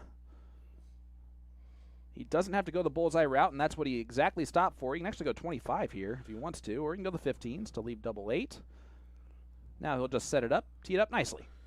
Yeah, I wouldn't mess around on the bull from 121 in this spot, just because, again, that double bull is going to leave you potential bust, really. Do you like on the 1-2-1 when your opponent's on the finish to start on the bullseye or 25? I like starting on the bull regardless on Okay. 121. In certain situations, it's not really proper, to be completely honest. But Game shot third as we dart see in the double second 4 leg. go One leg in. to one. Third leg. Let me ask you this. Tie it because up. I actually don't know this answer, and I'm curious. When is it appropriate versus isn't compared to like proper dart, not dart etiquette, but 140. proper dart math, I guess is the right way to look at it. Well, honestly, I mean, if it's not a shot that you like, you 100. shouldn't shoot it that way. That's because, never appropriate. Yeah, because it is never appropriate. Because the typical way to start on the 20s, because you have so many options, whether you hit a single or a triple, 60. that is probably the proper way to shoot it. I just like the variation because I'm also a big fan of double 18, and that's one of the easiest way to get there from 121. Absolutely. If you love the top of the board, 20s or 18s, that's a good route. And look at this. They are raising the level of play here in our first semifinal, just like we knew they would with the 1 seed and the 4 seed. They're going to bring out the best in each other. 123. Leonard, you require 161. Not going to take out the 161. These guys do have a overall head-to-head of 1-1. 59. Jacob, you require 138. Leonard Gates beat Jacob Taylor in Cambridge event number 5 last year, 7-6 in the semifinal. So their last semifinal appearance went to Gates, 7-6, in a last leg decider. 60. We can expect Leonard, great you play out of require this. 102. And in event number 4 in the quarterfinals, Jacob Taylor actually defeated Gates 6-1. Gates tops left. Good look at it to break the throw, and now 78 left. Well, 78 left to break the throw here for Jacob Taylor. Now double 6 needed, not going to get it 72. done. And Gates finds reprieve Leonard, you with require throw. 20. Double 10. Gets it Game on dart shot 1. First start in the third leg. 2 legs to 1, Leonard.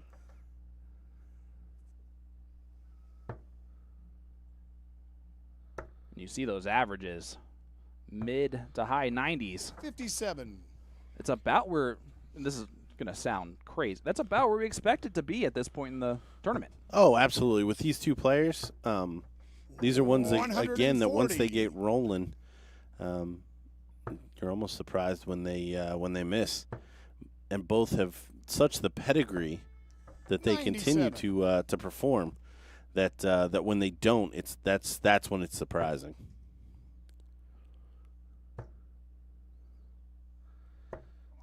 $59. You know, I actually meant to ask the crew here at the American Legion Post 333 about 43. a weird phenomena that I have experienced every time leaving this venue at night, and that is that the speed limit on the road is 35 and then it creeps up to 45. Every single time I have left the venue this weekend, 140. there has been a person in front of me going at least 10 miles under the speed limit through town. And I don't know if it's because they know something that I don't, 58. but it drives me bonkers Well, coming to the venue and leaving the venue. I will also say that when you're leaving the venue, you're leaving at a witching hour. So Yeah, he may be dealing with some people concentrating a little harder than maybe they need to. How about a 180 to put some pressure on the 24 here for Gates? You require 24. for a 13 dart Game break, a shot, throw, first gets start. it done. On the 4th leg, 3 legs And to now one, he Leonard. has 5th leg, taken a Leonard to throw 2-leg first. lead with the potential to drive it up 3 real quick. Yeah, Gates looking super smooth there on both of those finishes. Dart coming out of his hand extremely well. 85. Average coming up to 99 currently. 99.5. 30. Oh, and a slack start from Jacob is going to put Leonard at a even more of an advantage. Needs to hit some trebles, though. 60. Early in this one, again, the shrimp fisherman from Newfie, Jacob Taylor. He plays a local league back home that is games of 60. 1,001 on teams of 5. Is how they do their league play. And they don't vary it. So he throws once every 10 players. 140. And they play 1,001.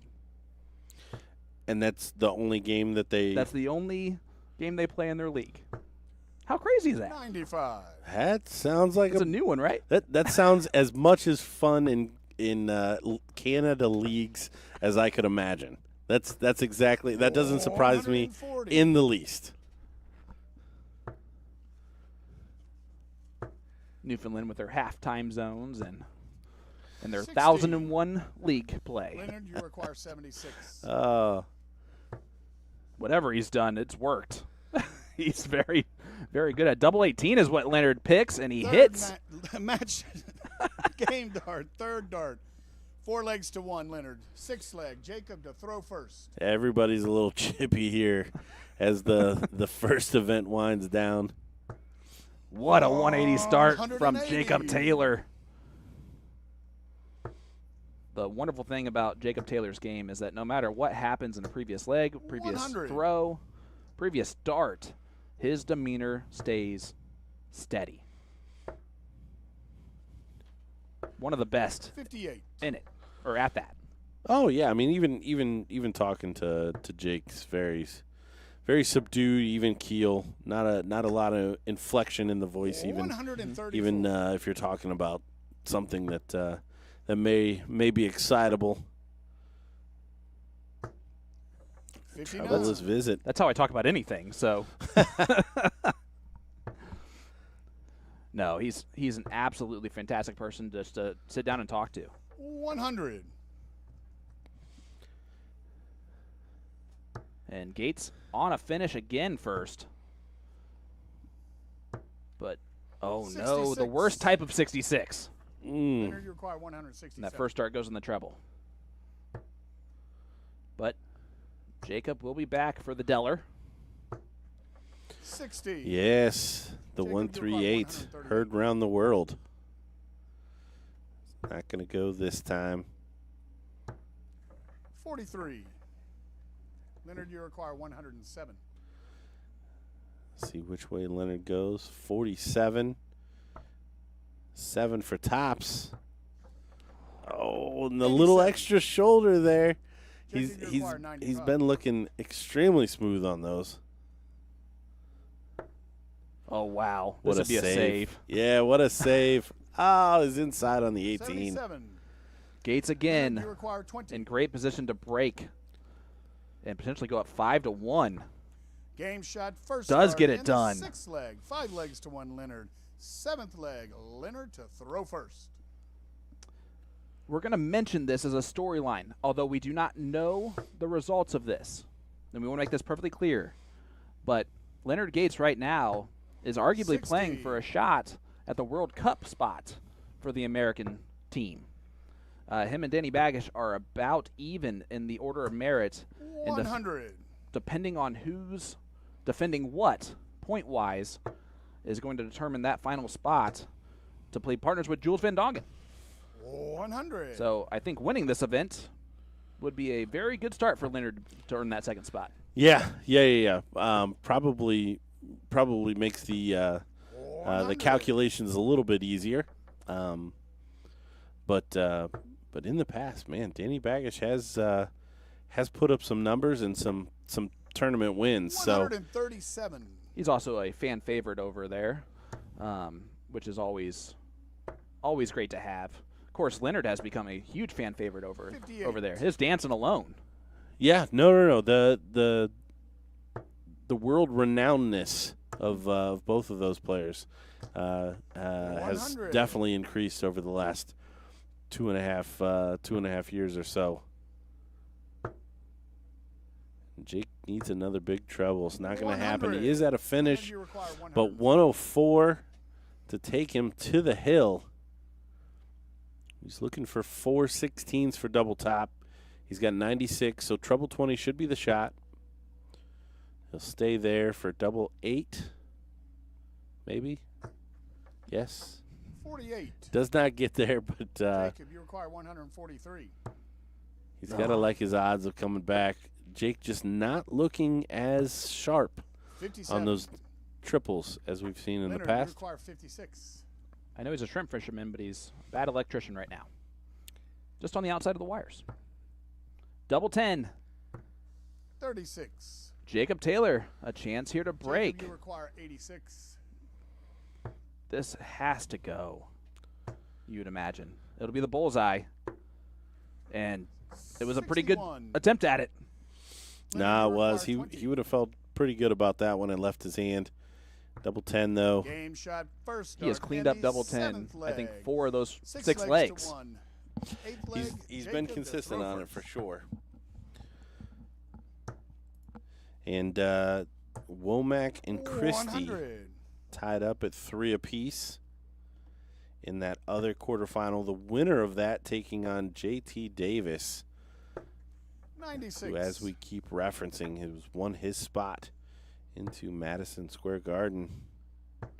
Absolutely. Well, we'd like to thank our 98. sponsor, HitKor. HitKor is a brand new live and on-demand streaming entertainment platform that delivers concerts, comedy, and more on your mobile device or 100. computer. HitKor offers up premium audio and video with your favorite artist, with new events being added all the time. Check it out at hitkor.com. It's free to sign up.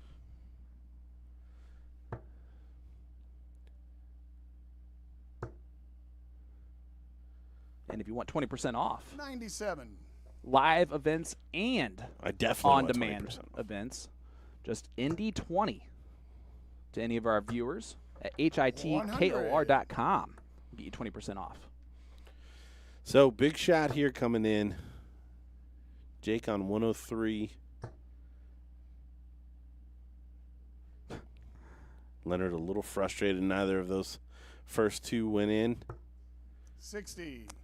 And Jacob, you require 103. Yeah, I don't know about that board management. Didn't look like there was a lot of room in there. 83, 57, Jake 51. tees it up. 51 Leonard, scored. You require 148. He's got to feel decent about having a return trip, but now he definitely feels decent about it.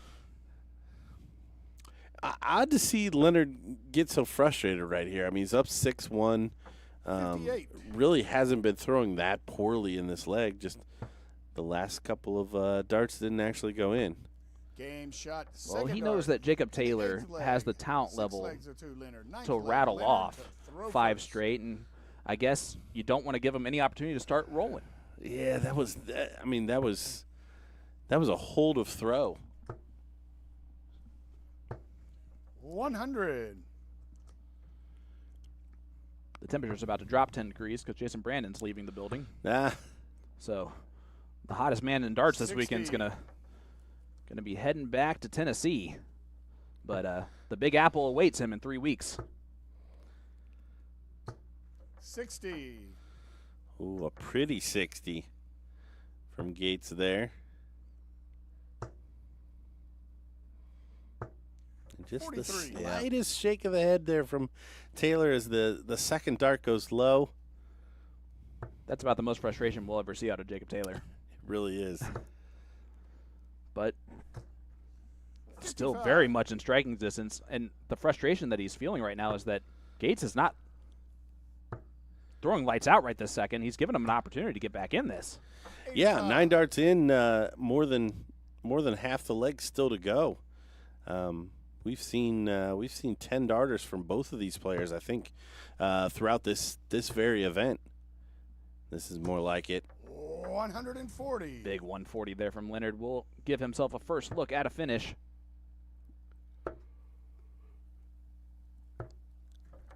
$43. And he's got Living at your car, least 146. 6 from here with how far back Jake is. So the driver's seat, is he going to leave 50? He does leave 50. 96. See if he goes with it first start. I've always wanted to see it. Let's see. Let's see where Jake leaves it. 43. Royden Lamb Leonard, you did it in the World Championship. Plugged the 50. Is he looking at it? No. Okay. No. I was wondering if he... Game There and it next is. He shot. cleans it up the Second right mark, way. Leonard Gates. 7 to legs 1. to 2. 7-2 victory for Gates as he will await the second semifinal winner. It's going to be either Jake Womack and Daryl Christie taking on JT Davis in our second semifinal. So typically we don't have a time built in here, but the HitKor Indianapolis 501 is coming closer to a conclusion. We're going to have 2 more matches on our stream tonight, the semifinal number 2, and then the finals, of course. This has been a great event, bud. Yeah, super interesting. We've seen some great darts.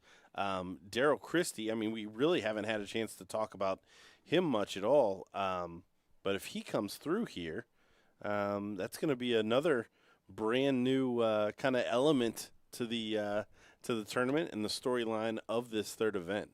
But we await that finish between Womack, who's up right now 4-3 in that one, still a race to 6, and of course JT Davis taking on the winner. Well, while you're waiting for that second semifinal to get started, our new sponsor HitKor delivers concerts, comedy, and much more on your mobile device. Just for our viewers, HitKor is offering 20% off live tickets and video on-demand shows. Simply enter code INDY20 for huge savings on premium entertainment you can enjoy anywhere 24/7. HitKor.com.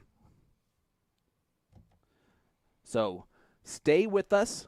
Head on over to HitKor, get yourself that subscription, and we will be right back with our second semifinal for the HitKor Indianapolis 501 right after this.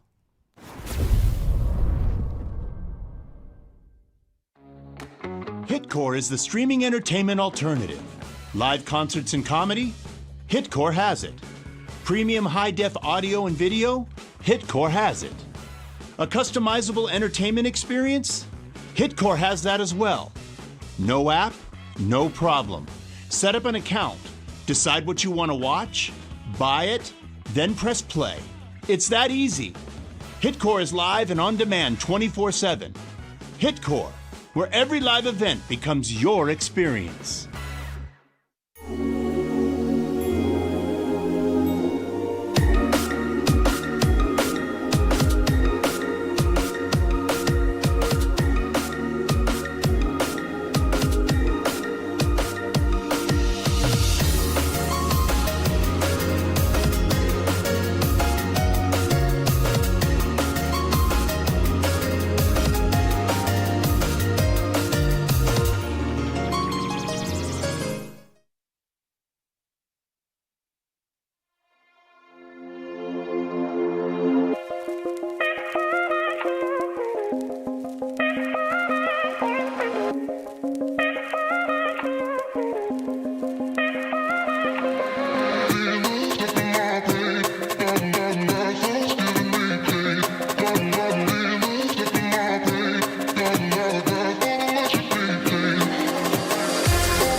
So you want to get into darts, but you're not sure how. We can definitely help with that.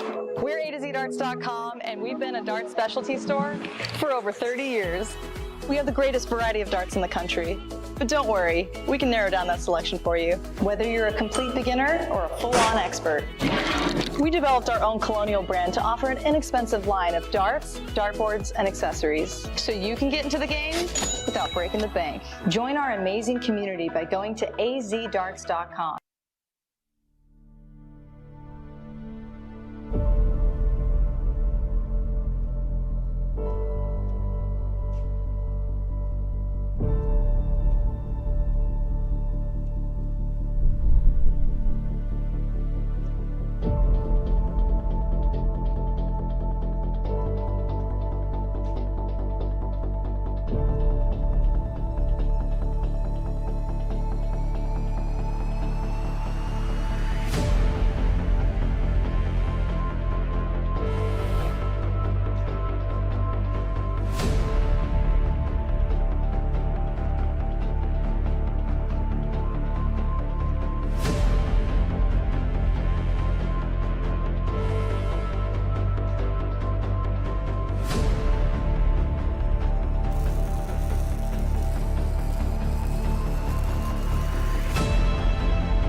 Welcome back to the HitKor Indianapolis 501.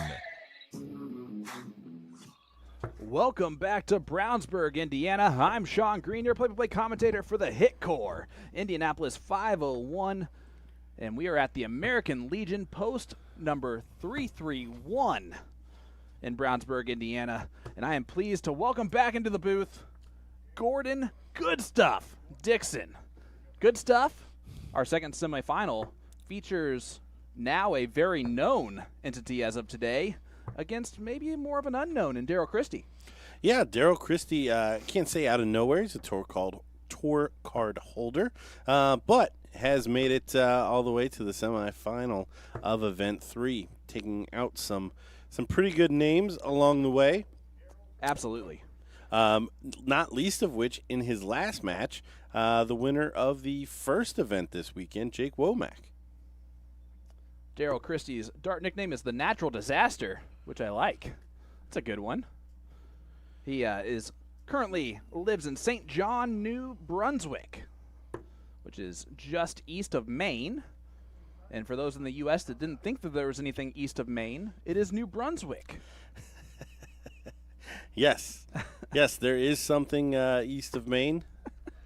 Another learning fact for me this weekend. That is not Greenland. We're not talking that far east. Yep. I'm just looking back over some of the other wins for Daryl, just to get an idea of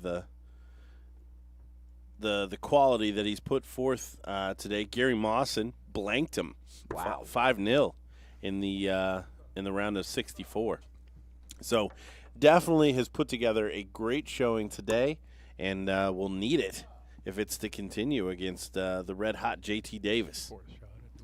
Well, if the bullseye shot here is any representation of how close this game's going to be, we're in for a doozy, as they are now shooting their 5th attempt at the bull.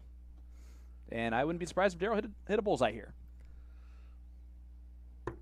Oh, just outside. So JT Davis will go first, as they'll do 9 darts each. And look at that beautiful figure of Angelo DiGiulio. I figure I'll get it right once on stream. Anthony DiGiulio. That's not his name? It's close. It is close. But Angelo's going to go ahead and be our board official for this semifinal number 2. The winner of this takes on Soldier, Leonard Gates, in the final.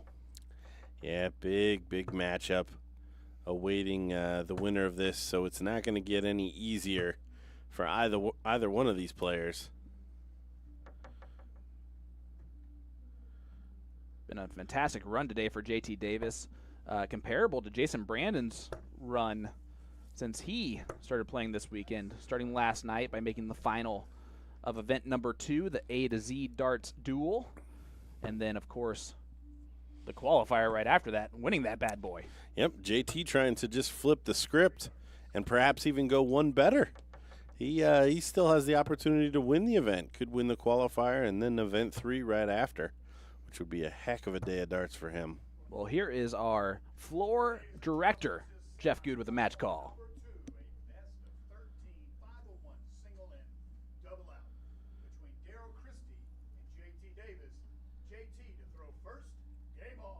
All right, as we're getting started here in this race to 7 best of 13 matchup. Bit of a surprising semifinal for these two players, although JT, it's not surprising after what he's done earlier today. Yeah, no, I am going to put forward a prediction here. Okay. That there is not going to be much more than 4 or 5 points, no matter what the level is between these two players. Okay. I like that. Any reasoning for it? I think just seeing the history of JT throughout the day, that he is definitely one that plays the player. Okay. So he knew what he needed to do against Jason Brandon and did it. To say the least. So depending on the level that we see out of Daryl Christie, I think that's going to dictate the level that we see out of JT Davis. Daryl Christie with a very unique Simon Whitlock-esque dart barrel in the shape of it.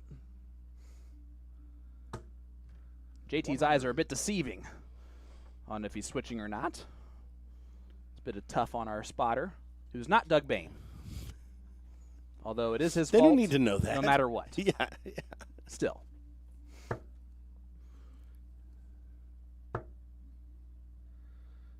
Yeah, look at that unique dart shape there. 60. That is for a very specific type of grip. Yes, that's not for everybody for sure. JT starting off strong here. A 140 to leave 46 after 12.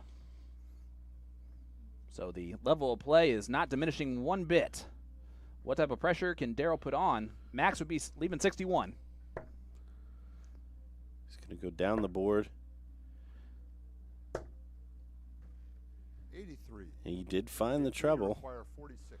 So he is going to be at a finish 158. So 46 to clean up the first leg. It's going to be double 18.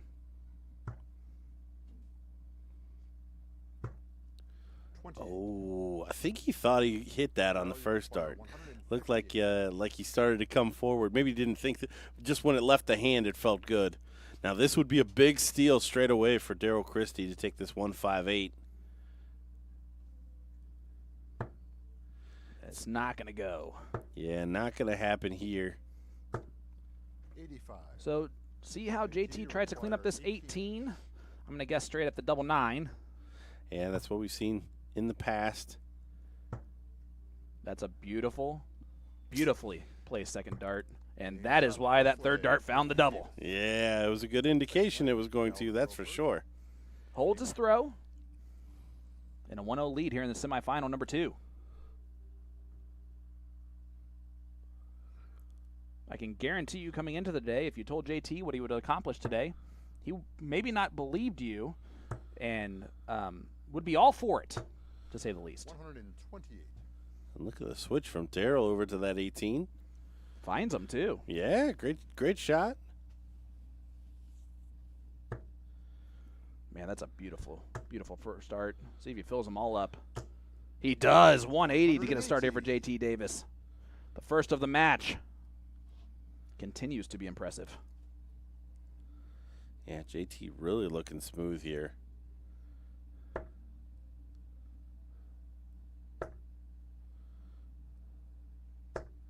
And 133 to leave it even at 240. Yeah, Daryl not to be outdone. Another 2 treble visit for Daryl. Defending his throw well here at this point. Would like JT to back off a little bit to to get one under his belt. And a straight 3 fat trebleless visit is probably the best you're going to do from JT Davis today. And Daryl is going to be right in there. And if he would have had another treble 20, he would have had 3 in a row treble, 2 treble visits on 3 different numbers. The 18s, the 19s, and then the 20s. It's kind of a rarity. Yeah, I saw my first back-to-back 171s all on the 19s today. Really? Yes. That's another rarity. 140 left. He has a couple of options on his route here. He can go the Rob Cross way, or he's going to go the typical fashion. 100. Leaves tops. JT not on a finish, so Daryl's going to get 3 clear at tops. And a potential 13 dart hole to throw right after. Yeah, this'll be good. This will settle him in. Put JT on warning that he is in for a match. Brilliant counting there from JT to leave the 2 dart combination with the utilizing the bowl. Pretty wayward on the first, but he does find it with the second. 1-1 score line and a 14 dart hole to throw from Daryl Christie. These two are showing exactly why they're in the second semifinal. And look at those averages, almost identical. Yep, coming together, looking good early doors. High quality match here. Both going to look to keep it up. And the other cool part about this, Daryl probably knows who JT is because he won the qualifier today. But 92. both are going to come into this match thinking that they've got a real shot here. Absolutely. Like this isn't a Gates yet. This isn't a Baggish. This isn't a Spellman. Like some of the people that we've seen. In JT's case, I've already whacked Jason Brandon. Yeah. So they're going to come in thinking that this is a winnable match, and have that mindset for both. Which is actually going to free up them playing well, to be honest with you. 95. And you see Daryl again, he's utilizing the entire board. And I really do like that a lot from him because he's just trying to find trebles.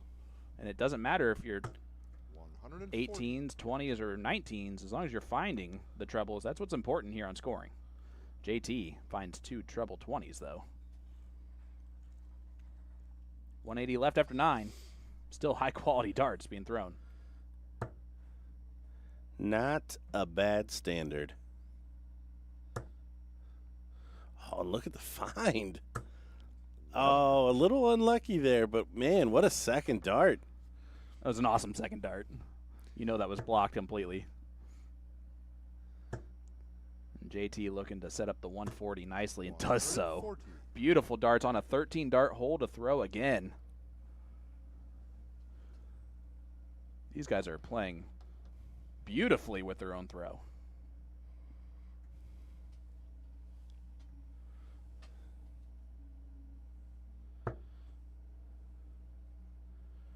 Daryl would have loved the 174 there. Yeah, he'll want to still find a treble 60. because he has been finding a triple fairly regularly in his first 2 darts, but here, clean look at 40. No real danger with the 154. Good marker on dart 2. Oh, he thought it was walked a in, little though. bit. And hits it on dart 3 anyway. Recollects and smacks it in there. Great shot. Game So on.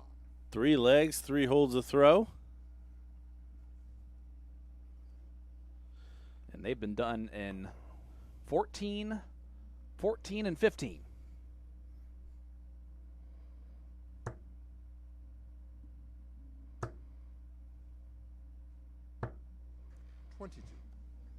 And a 22 opening is not ideal for Daryl Christie.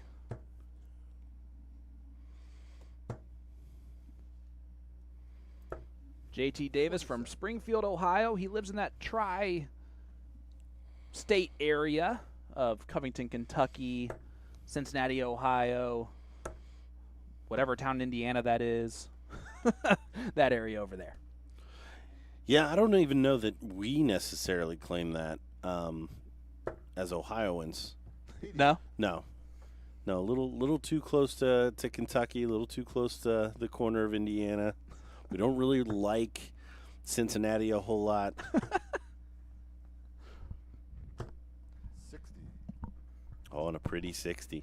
Wanted to point out, we probably had our slackest turn of the game so far from JT, his previous 3 darts. 58. And just starting to see some treble-less visits from both of these players now. Yep, kind of in the meat of the match here. 3 legs in and leg number 4 here. And maybe they're feeding off each other's misses a little bit. Would you say that? Yeah, I don't know Daryl at all, so it's tough to say. But I can safely say just from the results for JT, he is definitely a man that plays at the level that's in front of him. So that's why early doors, that was my prediction, and thus far it seems to be lining up. 96. Catches a treble there on the last dart.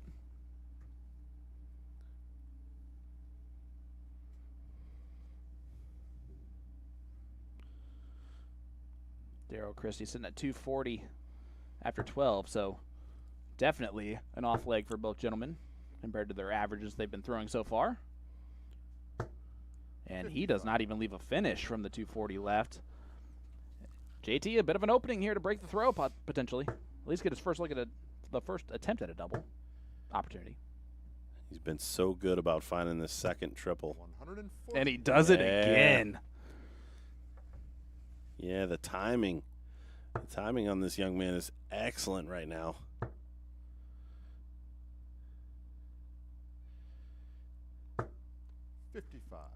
Another 55. So both players on one triple outs. Gonna stay right there. Ooh, a little unlucky. So 76 should stay there again.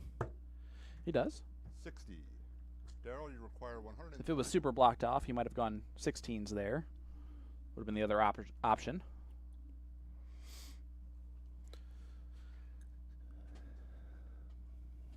So Daryl needs one treble for a dart at the bull if he stays straight.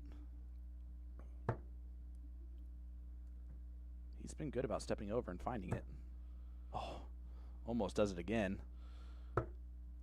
58. So 72 if he comes back.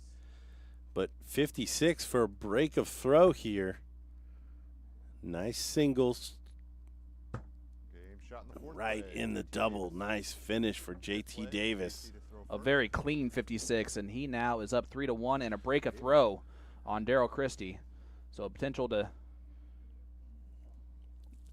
do a little pivot and possibly make it 4-1 here in just a second. 140. Yeah, best feeling. You get to pull that double and come straight back down the line because it's your turn again. I will take your word for it on that, bud. 100. Now you do start to see the separation here of the averages, and that's something that Daryl's going to want to address as quickly as possible. 100. We are playing race to 7 here, but if JT Davis can consolidate that break with a hold, especially if it's not pressured by Christie, we may be in for a little shorter of a match than Daryl Christie's looking for. Well, we actually saw this exact same scenario in our first semifinal between Taylor and Soldier. Soldier broke the throw in the fourth leg to go up 3-1, turned around, made it 4-1, and then from that point, he kind of rolled through it. Jake did get another leg on the board, but it was not in reach anymore. And there's potential for JT to put that on Daryl just based on how far behind he is in this leg. 45. Daryl Christie does have a very good league partner, though. We found out. I should say so. The Whitewash King of the Cross-Border Challenge. Only lost 2 legs the entire tournament. I'm talking about, of course, PDC Tour Card holder Jeff Smith. Yeah. I guess you get to play with him at least when he's in the country. Yeah, he's a bit busy as a dart player, traveling all the time now. 60. JT, you require 40. Tops here for JT for a 13-dart hold of throw after breaking Daryl Christie in the last leg. And that is textbook. Yeah, right in the corner. Great shot.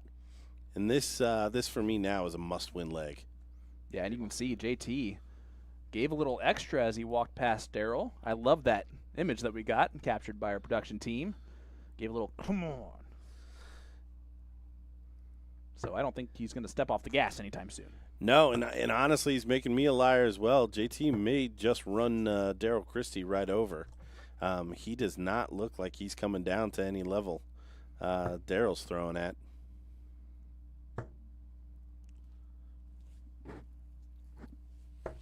I didn't say that so that you would make me right. Yeah, I'll say it. He might make you more than right. He might make you a little bit of a believer if I he don't know runs about this that. whole thing. No, not the ideal start, but just like that radio Yeah, we all heard thing it. I did. Yeah, Yeah. I just shrugged my shoulders and just assumed you all knew exactly what I did.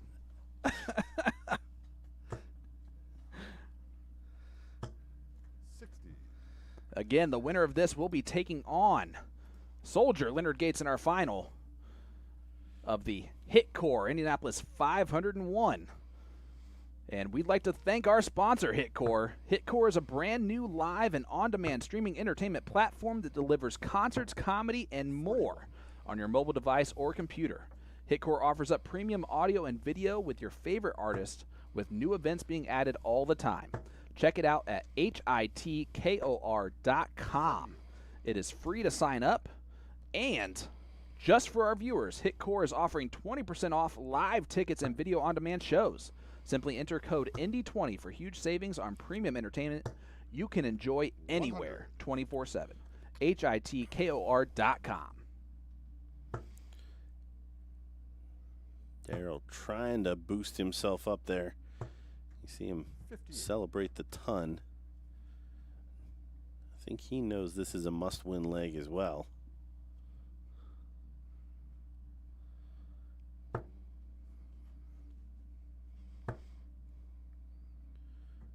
Step off to the side. 60. Doesn't find the treble, but does stay straight. So 140 when he returns. Can JT find one of those regular 2 triple turns he's been finding? Oh, 100. I almost expected after the second one went in. You called it. He's been timing those 140s perfectly.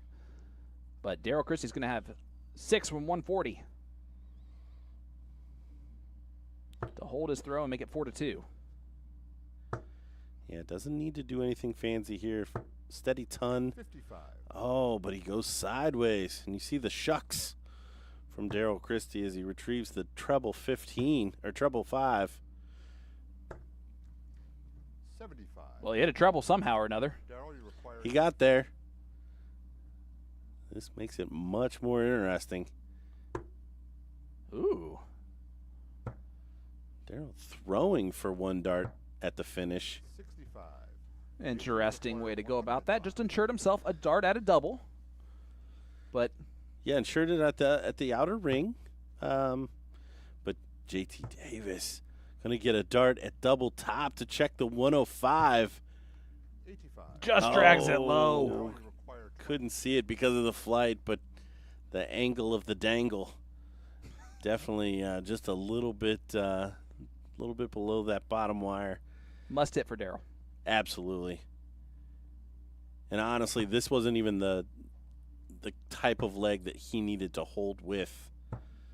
And he's not going to do it. So JT Davis, a huge opportunity for a 5-1 lead and a chance to sprint to the finish line if he hits this double 10. And No score. none of those were Daryl, too you require 5. aggressive. Yeah, I think we're seeing a little bit of a focus dump here from JT after going up 4-1.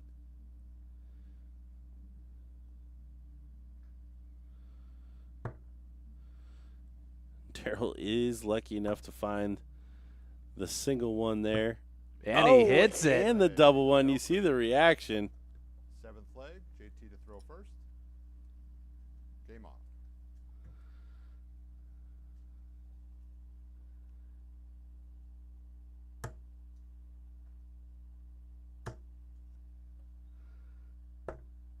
$177.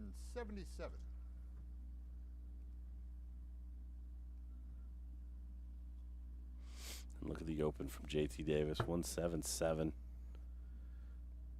Yeah, I don't think he's worried about the way the last leg went. 60. No, and now we see him on throw, kind of recommitting or refocusing, and 100. those groupings tighten right back up. Yep.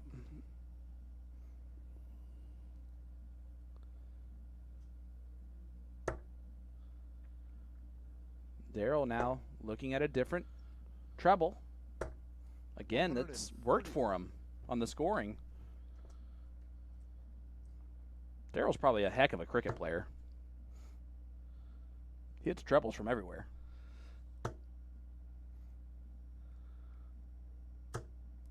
100. And a nice ton there from JT. Sitting on 124 after 9. Yeah, really pressuring Daryl to step up here. And shooting the 20 on 308 is not encouraging. 124. No, not ideal on the counting there. And JT does not need to go the bullseye route, which is why he kind of stopped himself. 86 left. Stay right there. 56. He'll be back. Yeah, didn't find it very, kind of surprised by that, but pretty straightforward finish when he comes back. And the 208 needs to come down and come down fast. Because we have seen some missed starts from JT. You find a 140? 100. Only a ton, so still one triple turn. Best he can do is one dart at the finish. This has been one of those. Yeah, he's going to get one dart at it. It's going to be a double 16 for 5-2. Taking his time, I like it.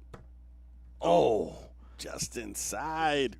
He bent that. Wow, you saw Angelo's face like, oh, there. So this 108 would be a huge change in the overall way this match has gone.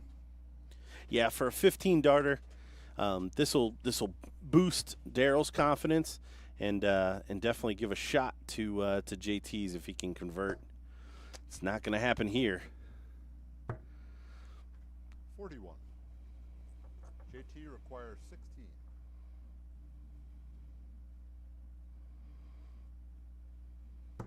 Game shot in the 7th leg. JT Davis. 8th leg. Daryl to throw first. And after all that, a no fuss double 8. Just clean it on up. But don't worry, I'm not going to. I was going to say, is JT the janitor now? No, My goodness.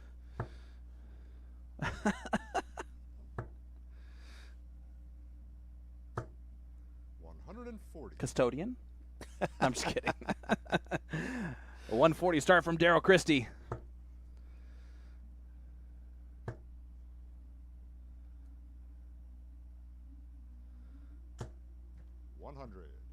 And a nice steady ton from JT Davis that we have now found out lives in Springfield, Ohio. Currently. I don't know where we got the Tri-City or Tri-State thing going on, but right near Dayton is where he currently resides. Makes sense. I can't remember which. We have an all-star event in Ohio every year, and those Dayton and Cincinnati people switch teams. It seems like every year, so I can't remember which team he played for. It sounds like it may have been the Dayton team. Oh, great first dart from Daryl. Great second dart. Switch. 140. Not a good third dart.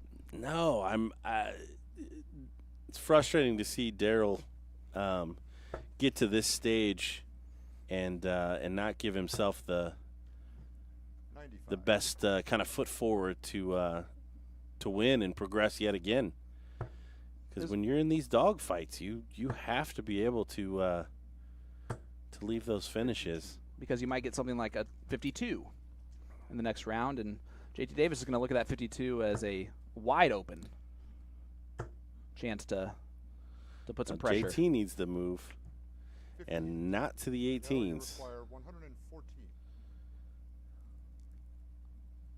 Yep, so again, another. Throw the whole match away. I'm kidding.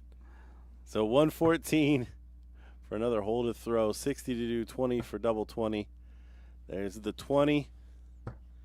Oh. And just low, but He'll be back. yeah, due to the sloppy counting, he's not going to be in danger, at least for this turn. 58. And a Darryl, trebless you visit require 20. doesn't put a lot of pressure on Darryl here to make it 5-3. And Darryl's, if he does hit this double 10 and make it 5-3, can't feel too badly. He's only one break a throw down. Yeah, no, this is still all very much a close match. He technically does need to break twice to get in front, but Yeah, that's just because he JT lost the went first. cork. Yeah. Yeah. 100. JT, though, always doing a good job of defending his throw. That seems to be when he doesn't mess around.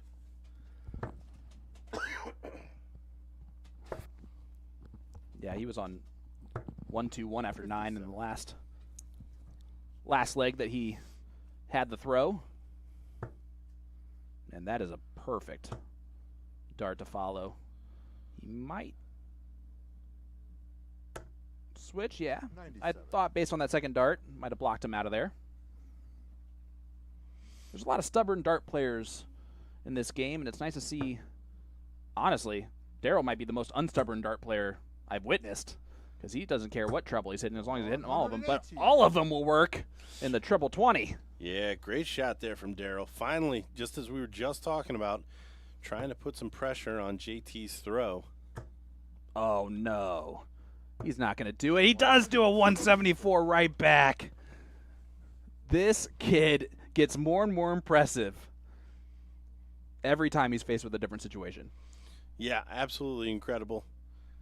The pressure was on, and he responded. The question was asked. 60. He answered it. require 130. And he answered. So, 130 doesn't even need to go right here. 90 left, should be at the 18. Yeah, he could have gone the bullseye route. Went bull as well, okay. It leaves a little too dart combination if he wants to attack the 25 again. There's always a little bit of an outside chance, though, of hitting the bull when you do that. Yeah, we'll see what just how well Darryl brings this down. 58. Free reign. You require Shoot away, 65. JT Davis, whatever you like. It's going to be the 25 for tops. One more dart in hand. 25. He's got to feel Darryl, you pretty require decent about returning, but 146. Darryl more than capable of hitting this 146. And what a 146 this would be. This would be a natural disaster in the world of JT Davis. I like what you did there. That was good. Oh, just on the outside, both. So 108 to do, just a big triple, whatever you like, Darryl. 57. Tried to step over and find it. JT, you require 40.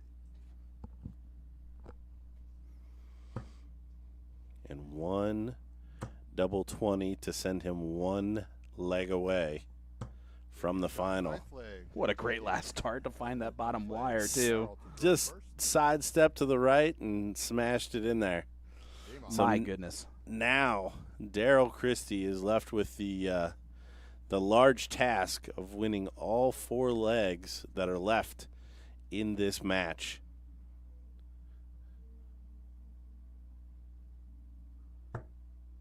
I think it has to be said at this point. Leonard's been sitting for quite a while after the first semifinal to this 100. point. That's not going to affect someone at that caliber, correct? Well, I would have said no to Stowe Bunce, and it clearly did. I think a little bit different situation, but yeah, we'll have to see what his preparation has been in the meantime. I almost guarantee he's up there throwing darts at any open board that he can right now. There's plenty of them for him to choose from, or at least there should be. Although, if I had to guess, I'm sure they're getting rid of a couple of those. I was just going to boards say over there. The team probably started tearing some down. whether in the room that's adjacent to this or up front where some of the practice boards were as well. But this comeback has to start here with a Daryl Christie hold a throw. Yeah, that's a good last start, but effectively they are even now. JT 2 troubles away from being the first to a checkout, and whenever JT's first or 2 troubles away from a checkout, he tends to hit it, unlike that time. Yeah, no, I mean, it's been a safe bet for almost 9 legs so far.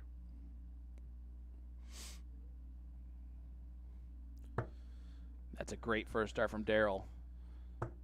Would like another treble just to set it up nicely. Not quite enough, and JT is going to have, he's going to feel like he has 6 starts from 204.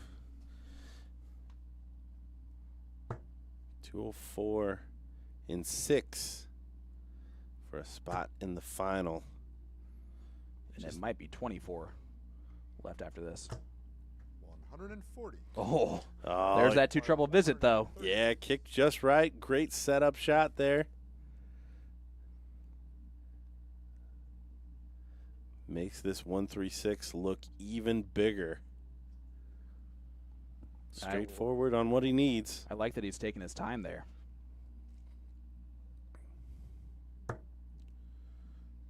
Bit unlucky on that first start. 83. And JT Davis, 64 away from the final here in the HitKor Indianapolis 501. Just to put an exclamation point on this fantastic day. Double 16.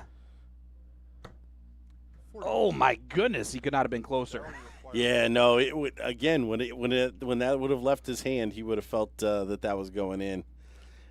Does open up the door for Daryl Christie to clean up 53 to extend this match by at least 1 leg. Definitely has to go. And it does. 2 darts, and you can tell it had to go. Yeah, no, he's getting geeked up, but the hard work is yet to come. To get to that decider, he's going to have to break here and then hold again. And just not a lot of pressure on JT's throw that hasn't been answered. And a little bit of an opening out the gates for Daryl Christie that we have not seen so far. Yeah, can Daryl settle in, find a couple of trebles? There's one. 100. Just below. So good job walking through the door there.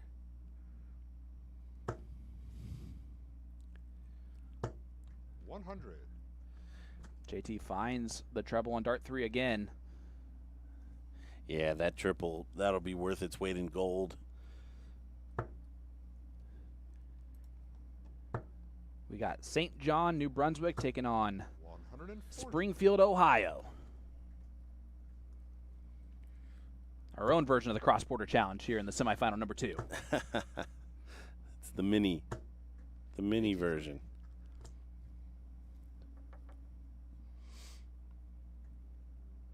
So Daryl has stolen the darts here. Again, last time put in a big 180. It was followed by a 174 from JT Davis. Oh, and he finds the big treble. Doesn't leave a finish, but continues to work this thing down. Oh, I was just going to say, look at this again. Because that first dart was begging for another. This is going to be the best opportunity. He's got 6 darts from 178. And then he'll have a chance to hold his throw to tie it up. And potentially send us to a last leg decider. 120. Great setup shot, too, from Daryl Christie. Look at this. Pressure on.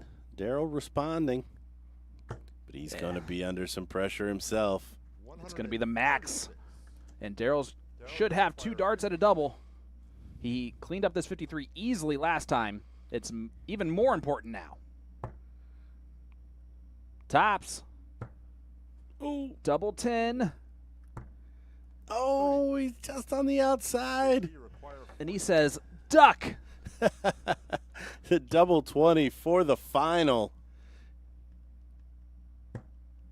Oh, it's going to be double 15. And it's hit. Buries it. JT Davis, a 7-4 victory, and he has reached the final of the HitKor Indianapolis 501 to do battle with Leonard Gates. Looking to do one better than Jason Brandon, who won got to the final of event 2 and then won the qualifier. JT Davis trying to do the opposite. The graphic there is incorrect. We got JT Davis, not TJ Davis, playing in the final here against Leonard Gates. Yeah, absolutely. The HitKor Indianapolis 501 will be back with the final right after this. Don't go anywhere. Let everybody know. We'll be right back for the final right after this break.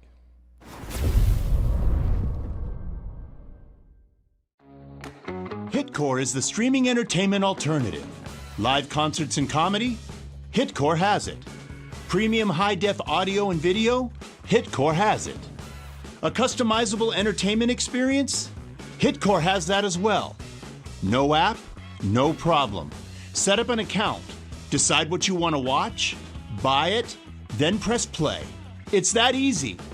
HitKor is live and on demand 24/7. HitKor, where every live event becomes your experience.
So you want to get into darts, but you're not sure how. We can definitely help with that.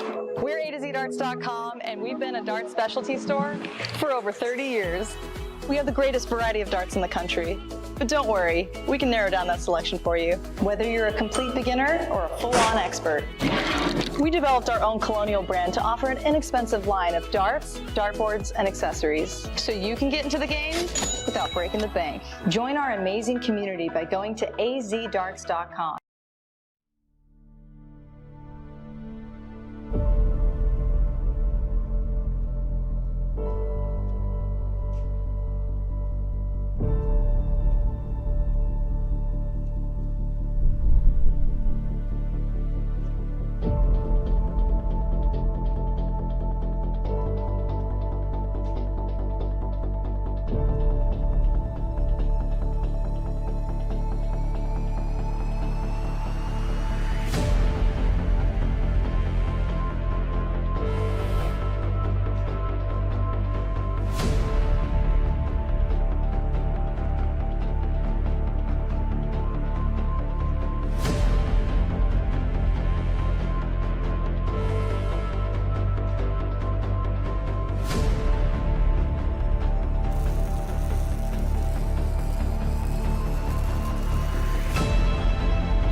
Welcome back to the HitKor Indianapolis 501.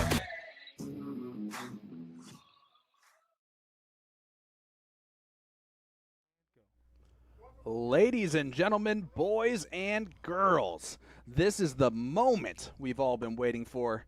Welcome back to Brownsburg, Indiana at the American Legion Post 331. I'm Sean Green, your play-by-play commentator for the HitKor Indianapolis 501. And I am pleased to welcome back into the booth for the final. Good stuff, Gordon Dixon. This is the final of the HitKor Indianapolis 501, and it features the hottest player of the day, JT Davis, taking on the hottest North American player, Leonard Gates. This is going to be a great one, bud. Yeah, excited to see how both of them kind of react to this. We've seen Leonard at times get a little frustrated when he saw some darts out of somebody that he maybe didn't see that coming. Now, he should not have that reaction at all by the time we get to the finals of this event. But it is something that we've seen in the past. We've seen 101 plus average for JT, Yes. who took out, I guess prior to this, what we would have called the hottest player this weekend in Jason Brandon. And he absolutely ran over Darryl Christie in the semifinal. Absolutely. So, absolutely intrigued to see where this goes. I'm done with predictions. I just want to sit back, eat my popcorn, and watch this match. And for those of you at home, he really does have popcorn in front of him. You would say, if you did not know JT Davis and the accomplishments he's had today, this would almost be like a little bit of a David versus Goliath finale. However, because of how well and how hot he has played today, this really is anyone's to win. Well, and I don't know if it's unlucky. I don't know what the proper word is, but to come up against a player like Soldier who has the firepower to fight against the level that JT has played at today, Yep. is going to be telling here. Plus, with Leonard and being comfortable in these finals, there's no chance of underperforming in terms of just nervous about the situation. He's been here, done this, literally has the shirt on. 140. He'll produce, and it'll be to JT to match him. Which you have said many times, JT has done a very good job of matching his opponent. So we very well could see our highest average match of the entire weekend in this one, depending on how 100. both players perform out the gates. No pun intended. Yeah, no. Early doors is going to be telling here for who can settle in and pick off some legs. And while JT has answered the call of whether or not, he has answered the bell enough, he's going to have to do it one more time. Yes, darts is very much a what have you done for me lately sport. So, and I can promise you that Gates does not care at all what JT Davis has done today.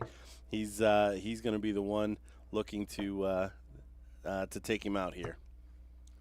97. He'll come back with 64, and he'll have 6 at it with JT on the 165, which was not a real miscounting error. He just missed the second dart and couldn't do anything but leave a bogey finish. Requires 64. 64 here, and if he doesn't hit this, the 80 for JT. But double 8, that was First leg, easy. Leonard Gates. Cleaning his whistle. Second leg, Leonard to throw first. Mwah. Yeah, yeah. Just how you draw it up. Break a throw in the first leg. And again, I keep talking about it, but how is JT going to respond? Come on, Gator. 135. With a 135 from Leonard Gates. Because Leonard has come out swinging. JT has also won some matches where he has taken a couple hits early in the match and come back to rattle off 4 or 5 in a row. He did that exact thing in the U.S. Darts Masters qualifier in the final against Elliott Milk. And you see Leonard at 107.36. That's, of course, just talking about the 14-dart break. But he has not slowed down very much. Big 140 there from JT, though. Back-to-back see. 2 trebles. Good to see. He's responding. Not a good last dart. Miscount. Yeah. And you see the shake of the head. He realizes. Happens less and less, but it still does happen. Oh, and a poor third from JT. Not going to leave him an out. So no harm done on the miscount for Soldier. He will still have a return, but almost a little bit unlucky from JT that kissed off the flight into the 5. Might have been a bit about placing the dart more than throwing it with the oomph he needed. And this might be the first time we've seen him not set up very well. Yeah, sloppy turn. 36. He is making these 2-dart combinations look simplistic. Just clean as a whistle. Exactly what you want to do. Muy bonito. Because JT Davis is going to be standing behind you, waiting for an outside chance. In the last leg, he was sitting on 80. Pretty straightforward finish himself, and Gates isn't even messing around. It's not, you're not even getting the, oh, I could, and then the third dart goes in. Just smack, 2 darts. Well, if JT does happen to win this final, it will be our third first-time winner in our 3 events this weekend.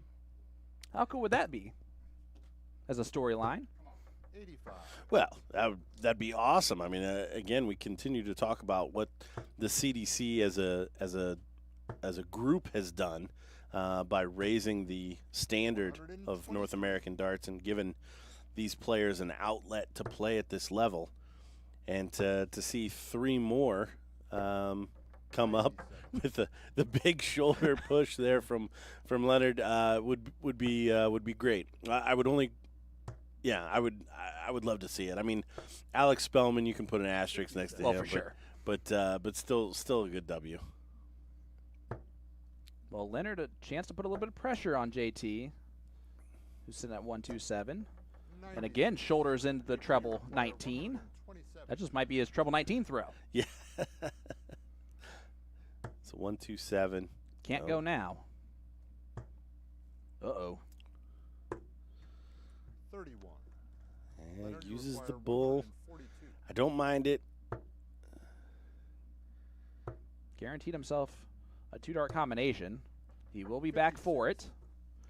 And now he's got to do something like clean it up as easily as Leonard has shown so far. Yeah, and that's for 2 reasons. He wants to show Leonard, hey, anything you can do, I can do too. And B, he wants to know that he can do whatever Leonard can do. And he did this earlier. Oh, he tried the double-double again. He hit it earlier on 96 and just pulled the last dart inside. I forgot all about that until I saw the double 18 go in. And again, this 2-dart combination goes in 2 darts. Leonard Gates scoring and finishing right now is beautiful. You are seeing a veteran at work here on the dartboard, a smooth operator, knows that he's got an opportunity. You can definitely tell that my man has been at the board, continuing to work in that downtime. His JT's bracket was quite a bit behind, honestly. So clearly stayed warm and looking to run JT over. 97. And I know in a lot of tournaments that are open to the public that Leonard plays in, he sometimes gets some slack with just how focused he is on a practice board or warming up. You know, if you know Leonard, you don't bother him when he is warming up to play a match. Those are a lot of times where, you know, you hear some of those little stories and whatnot, but it's because he loves the intense focus of darts. He knows he needs to do it, and he obviously is the best person to have an hour and 15-minute wait because you know that focus isn't going to go away. 24. Leonard, you require 124. Doesn't need to go for it. He might. He did. Yeah, I like it. He doesn't need to, but he's He's trying to show off now. He knows he's throwing well. He's going to be under some pressure though. 140. Now, Leonard, this you is require where 25. this could whole thing could change if he doesn't do this in the 2-dart combination. But if JT takes out this 135, we are not going to like the fact that he shot at the bull on dart 3. Yeah, it'll be interesting to see his reaction, but this is still a big finish. Double bulls in there, so trip 15 perhaps for tops. Oh, and wayward. 69. Leonard, you require 4. So first kind of gitchy finishing from Leonard. Needs to still find it. Does. Oh, comes over the top, drops it in. That's a great find. JT to throw first. And he is up 4-0 in this final. Game on. Rolling. JT has had his opportunities, and he can still turn on something special here to get back into this. But it's hard to do when you're down 4-0 against Soldier. Well, and again, the standard that Soldier's playing at. We saw JT put in the ton plus against Jason Brandon in a match that he had to do it in. And here he's just not quite matching Soldier dart for dart, even coming down the board. So he's the chances that he's getting are outside. And we do have to say this. 140. It's been a very long day for JT Davis. It has. He's It played has. quite a few darts. But as a dart player, you want long days. Yes, you do. That's how it's supposed to work. 45. Let's put it this way. He's going to enjoy this long day for a long time. No matter what happens in the next. Well, and how cool is it that he's going to see the dividends of this long day in just 3 short weeks? Yeah, there's not much of a wait, which is kind of nice. No. Yeah, those PDC guys, they got announced a long time. They've had to wait for a very long time. Yeah, most likely it's going to affect them. Their preparation, I don't know if they can stay as focused. Gates again against the throw. A big 140 leads 54 after 12 darts. Just throwing a phenomenal standard right now. Yeah, he looks so likely with every dart. 98. Leonard, you require 54. If I can Stowe-esque in his match against Baggish Oh, yeah. in the first event. 14. JT, you require Yeah, that semifinal was something else. 140 was an outside shot for him. Going to try and hit it just a single 20 here to leave tops. 100. Leonard, And you require 40. hope that Leonard misses 3 darts at the double. Now, he has already, Game But not shot there. for play. but not this time. Leonard Gates. That was dead center. Leonard to throw first. He is up 5-0 in this HitKor Indianapolis 501. And we'd like to thank our sponsor, HitKor. HitKor is a brand new live and on-demand streaming entertainment platform that delivers concerts, comedy, and more on your mobile device or computer. HitKor offers up premium audio and video with your favorite artists, with new events being added all the time. Check it out at hitkor.com. It is free to sign up. And just for our viewers, HitKor is offering 20% off live tickets and video on-demand shows. Simply enter code INDY20 for huge savings on premium entertainment you can enjoy anywhere 24/7. hitkor.com.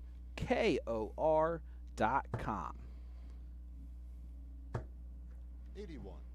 Sounding better and better. I've had a lot of practice. But I appreciate it. Thank you. 85. Oh, and look at him. Upset about an 85, a bad deflection. But JT starting to zero in here.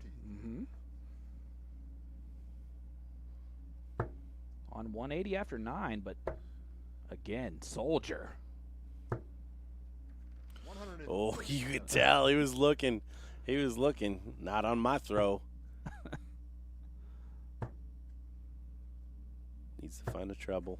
Does Does. find the trouble. Leonard, you Great require last. 54. How aggressive is Leonard going to be here? He is going to be aggressive. He was almost surprised he didn't hit the treble on the first dart because he's been hitting it every time on the 2 dart combinations. The stank face after the single 18. Oh, 2 8s. Cleans it up. Look at that. 94 finish to continue the whitewash. Flag, JT to throw first. He is up 6-0. JT would love to get one leg on the board. And a 140 start will help that. Love to see it from this guy, though. Continuing to stay in there, throw triples, focus. Doesn't look like he's throwing them away. Doesn't look like he's frustrated, even though he probably wants to push Leonard every time he's shooting. I don't recommend that. Leonard is just as big as he looks. Not a small human being. Former professional baseball player. 100. Oh, looked good. Only a ton.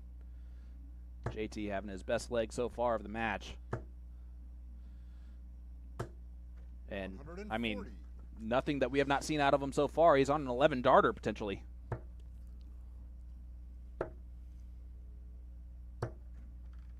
40.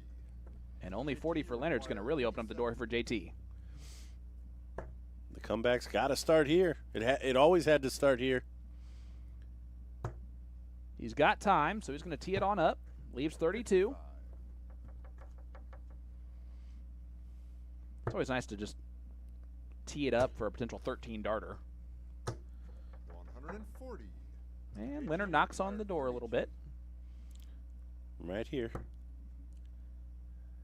It'll be double 8. Oh no! So Gates for the match. 121. Oh, and this would be very fitting. Oh, poorly thrown dart. That's probably the worst action that we've seen out of Leonard Gates. Just did not look smooth. And JT does get a leg on the board. Davis. 8th leg. Was a hold. Throw first. I would just look straight at Leonard in his face and gone, not skunked. And then moved on. 1. You can't start the comeback if you don't win the first one. 135. And a 135 out the gates for Soldier. Here in leg number 8. The final 100. of the HitKor Indianapolis 501. We want to go ahead and thank real quick the American Legion Post number 331 for hosting us this weekend.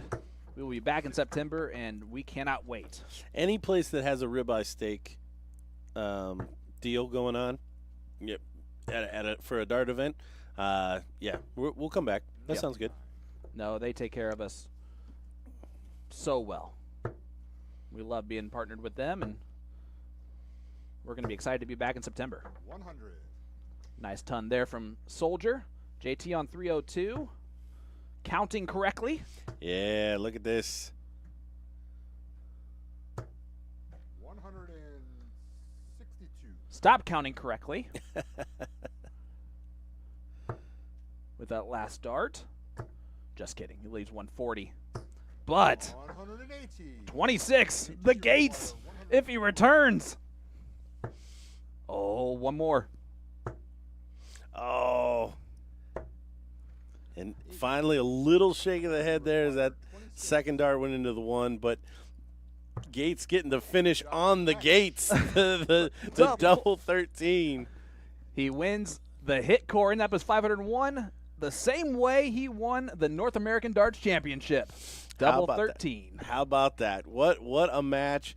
What a display. And you see JT, yeah, kind of got worked there. That was wire to wire. A great performance from Leonard Gates. Commiserations to JT, but honestly, I don't know. I mean, to win the event would have been just a heap of icing on the cake. Absolutely. And that's what you have to call it, right, is it would just be a heap of icing on the cake. But that being said, he's not worried about that. He won the qualifier number 2 for the U.S. Darts Masters. So let's congratulate all of our 8 qualifiers one more time. That includes Jeff Smith, Matt Campbell, and Jules Van Doggen on their PDC Tour card. Alex Spellman, the CDC Continental Cup champion. Jim Long, the CDC Cross Border runner-up to Jeff Smith. And then congratulations to our 3 guys this weekend, Jason Brandon for winning the qualifier number 1, JT Davis for winning qualifier number 2, and Jake McMillan on the Order of Merit gets through as well. I'm excited to see those 8 players compete against Michael Smith, Peter Wright, Michael Van Gerwen, Gerwin Price, Rob Cross, Luke Humphreys, Dimitri Vandenberg, and Nathan Aspinall. I hope you all are too, so go to Ticketmaster.com to get your tickets to that event in 3 weeks' time. Congratulations again to our Event 3 winner, Leonard Gates, for the HitKor Indianapolis 501. Again, go to HITKOR.com to check out HitKor. You're going to want to. Well, we want to thank all of our players and fans for another fantastic weekend. I want to thank Gordon Dixon for being my right-hand man this weekend. Thank you so much for being in the booth with me. I greatly appreciate it, and I had a blast. Well, congratulations to the Galaxy Barrel Bash champion, Jacob Womack, the A to Z Darts Duel champion, Alex Spellman, the HitKor Indianapolis 501 champion, Leonard Gates, and a huge congratulations to all of our U.S. Darts Masters qualifiers that have earned the right to play on stage at Madison Square Garden in 3 weeks, Jason Brandon, JT Davis, and Jake McMillan. Tickets are still for sale, so go to Ticketmasters.com to get yours today. We will be back in action for weekend number 2 in Chicago in July as we continue on the road to the Continental Cup Tour Finals. From Peter Cetera, L. David Irete, Jeff Good, Anthony Eugenia, and the rest of the CDC staff, thank you so much for tuning in, and have an absolutely wonderful night.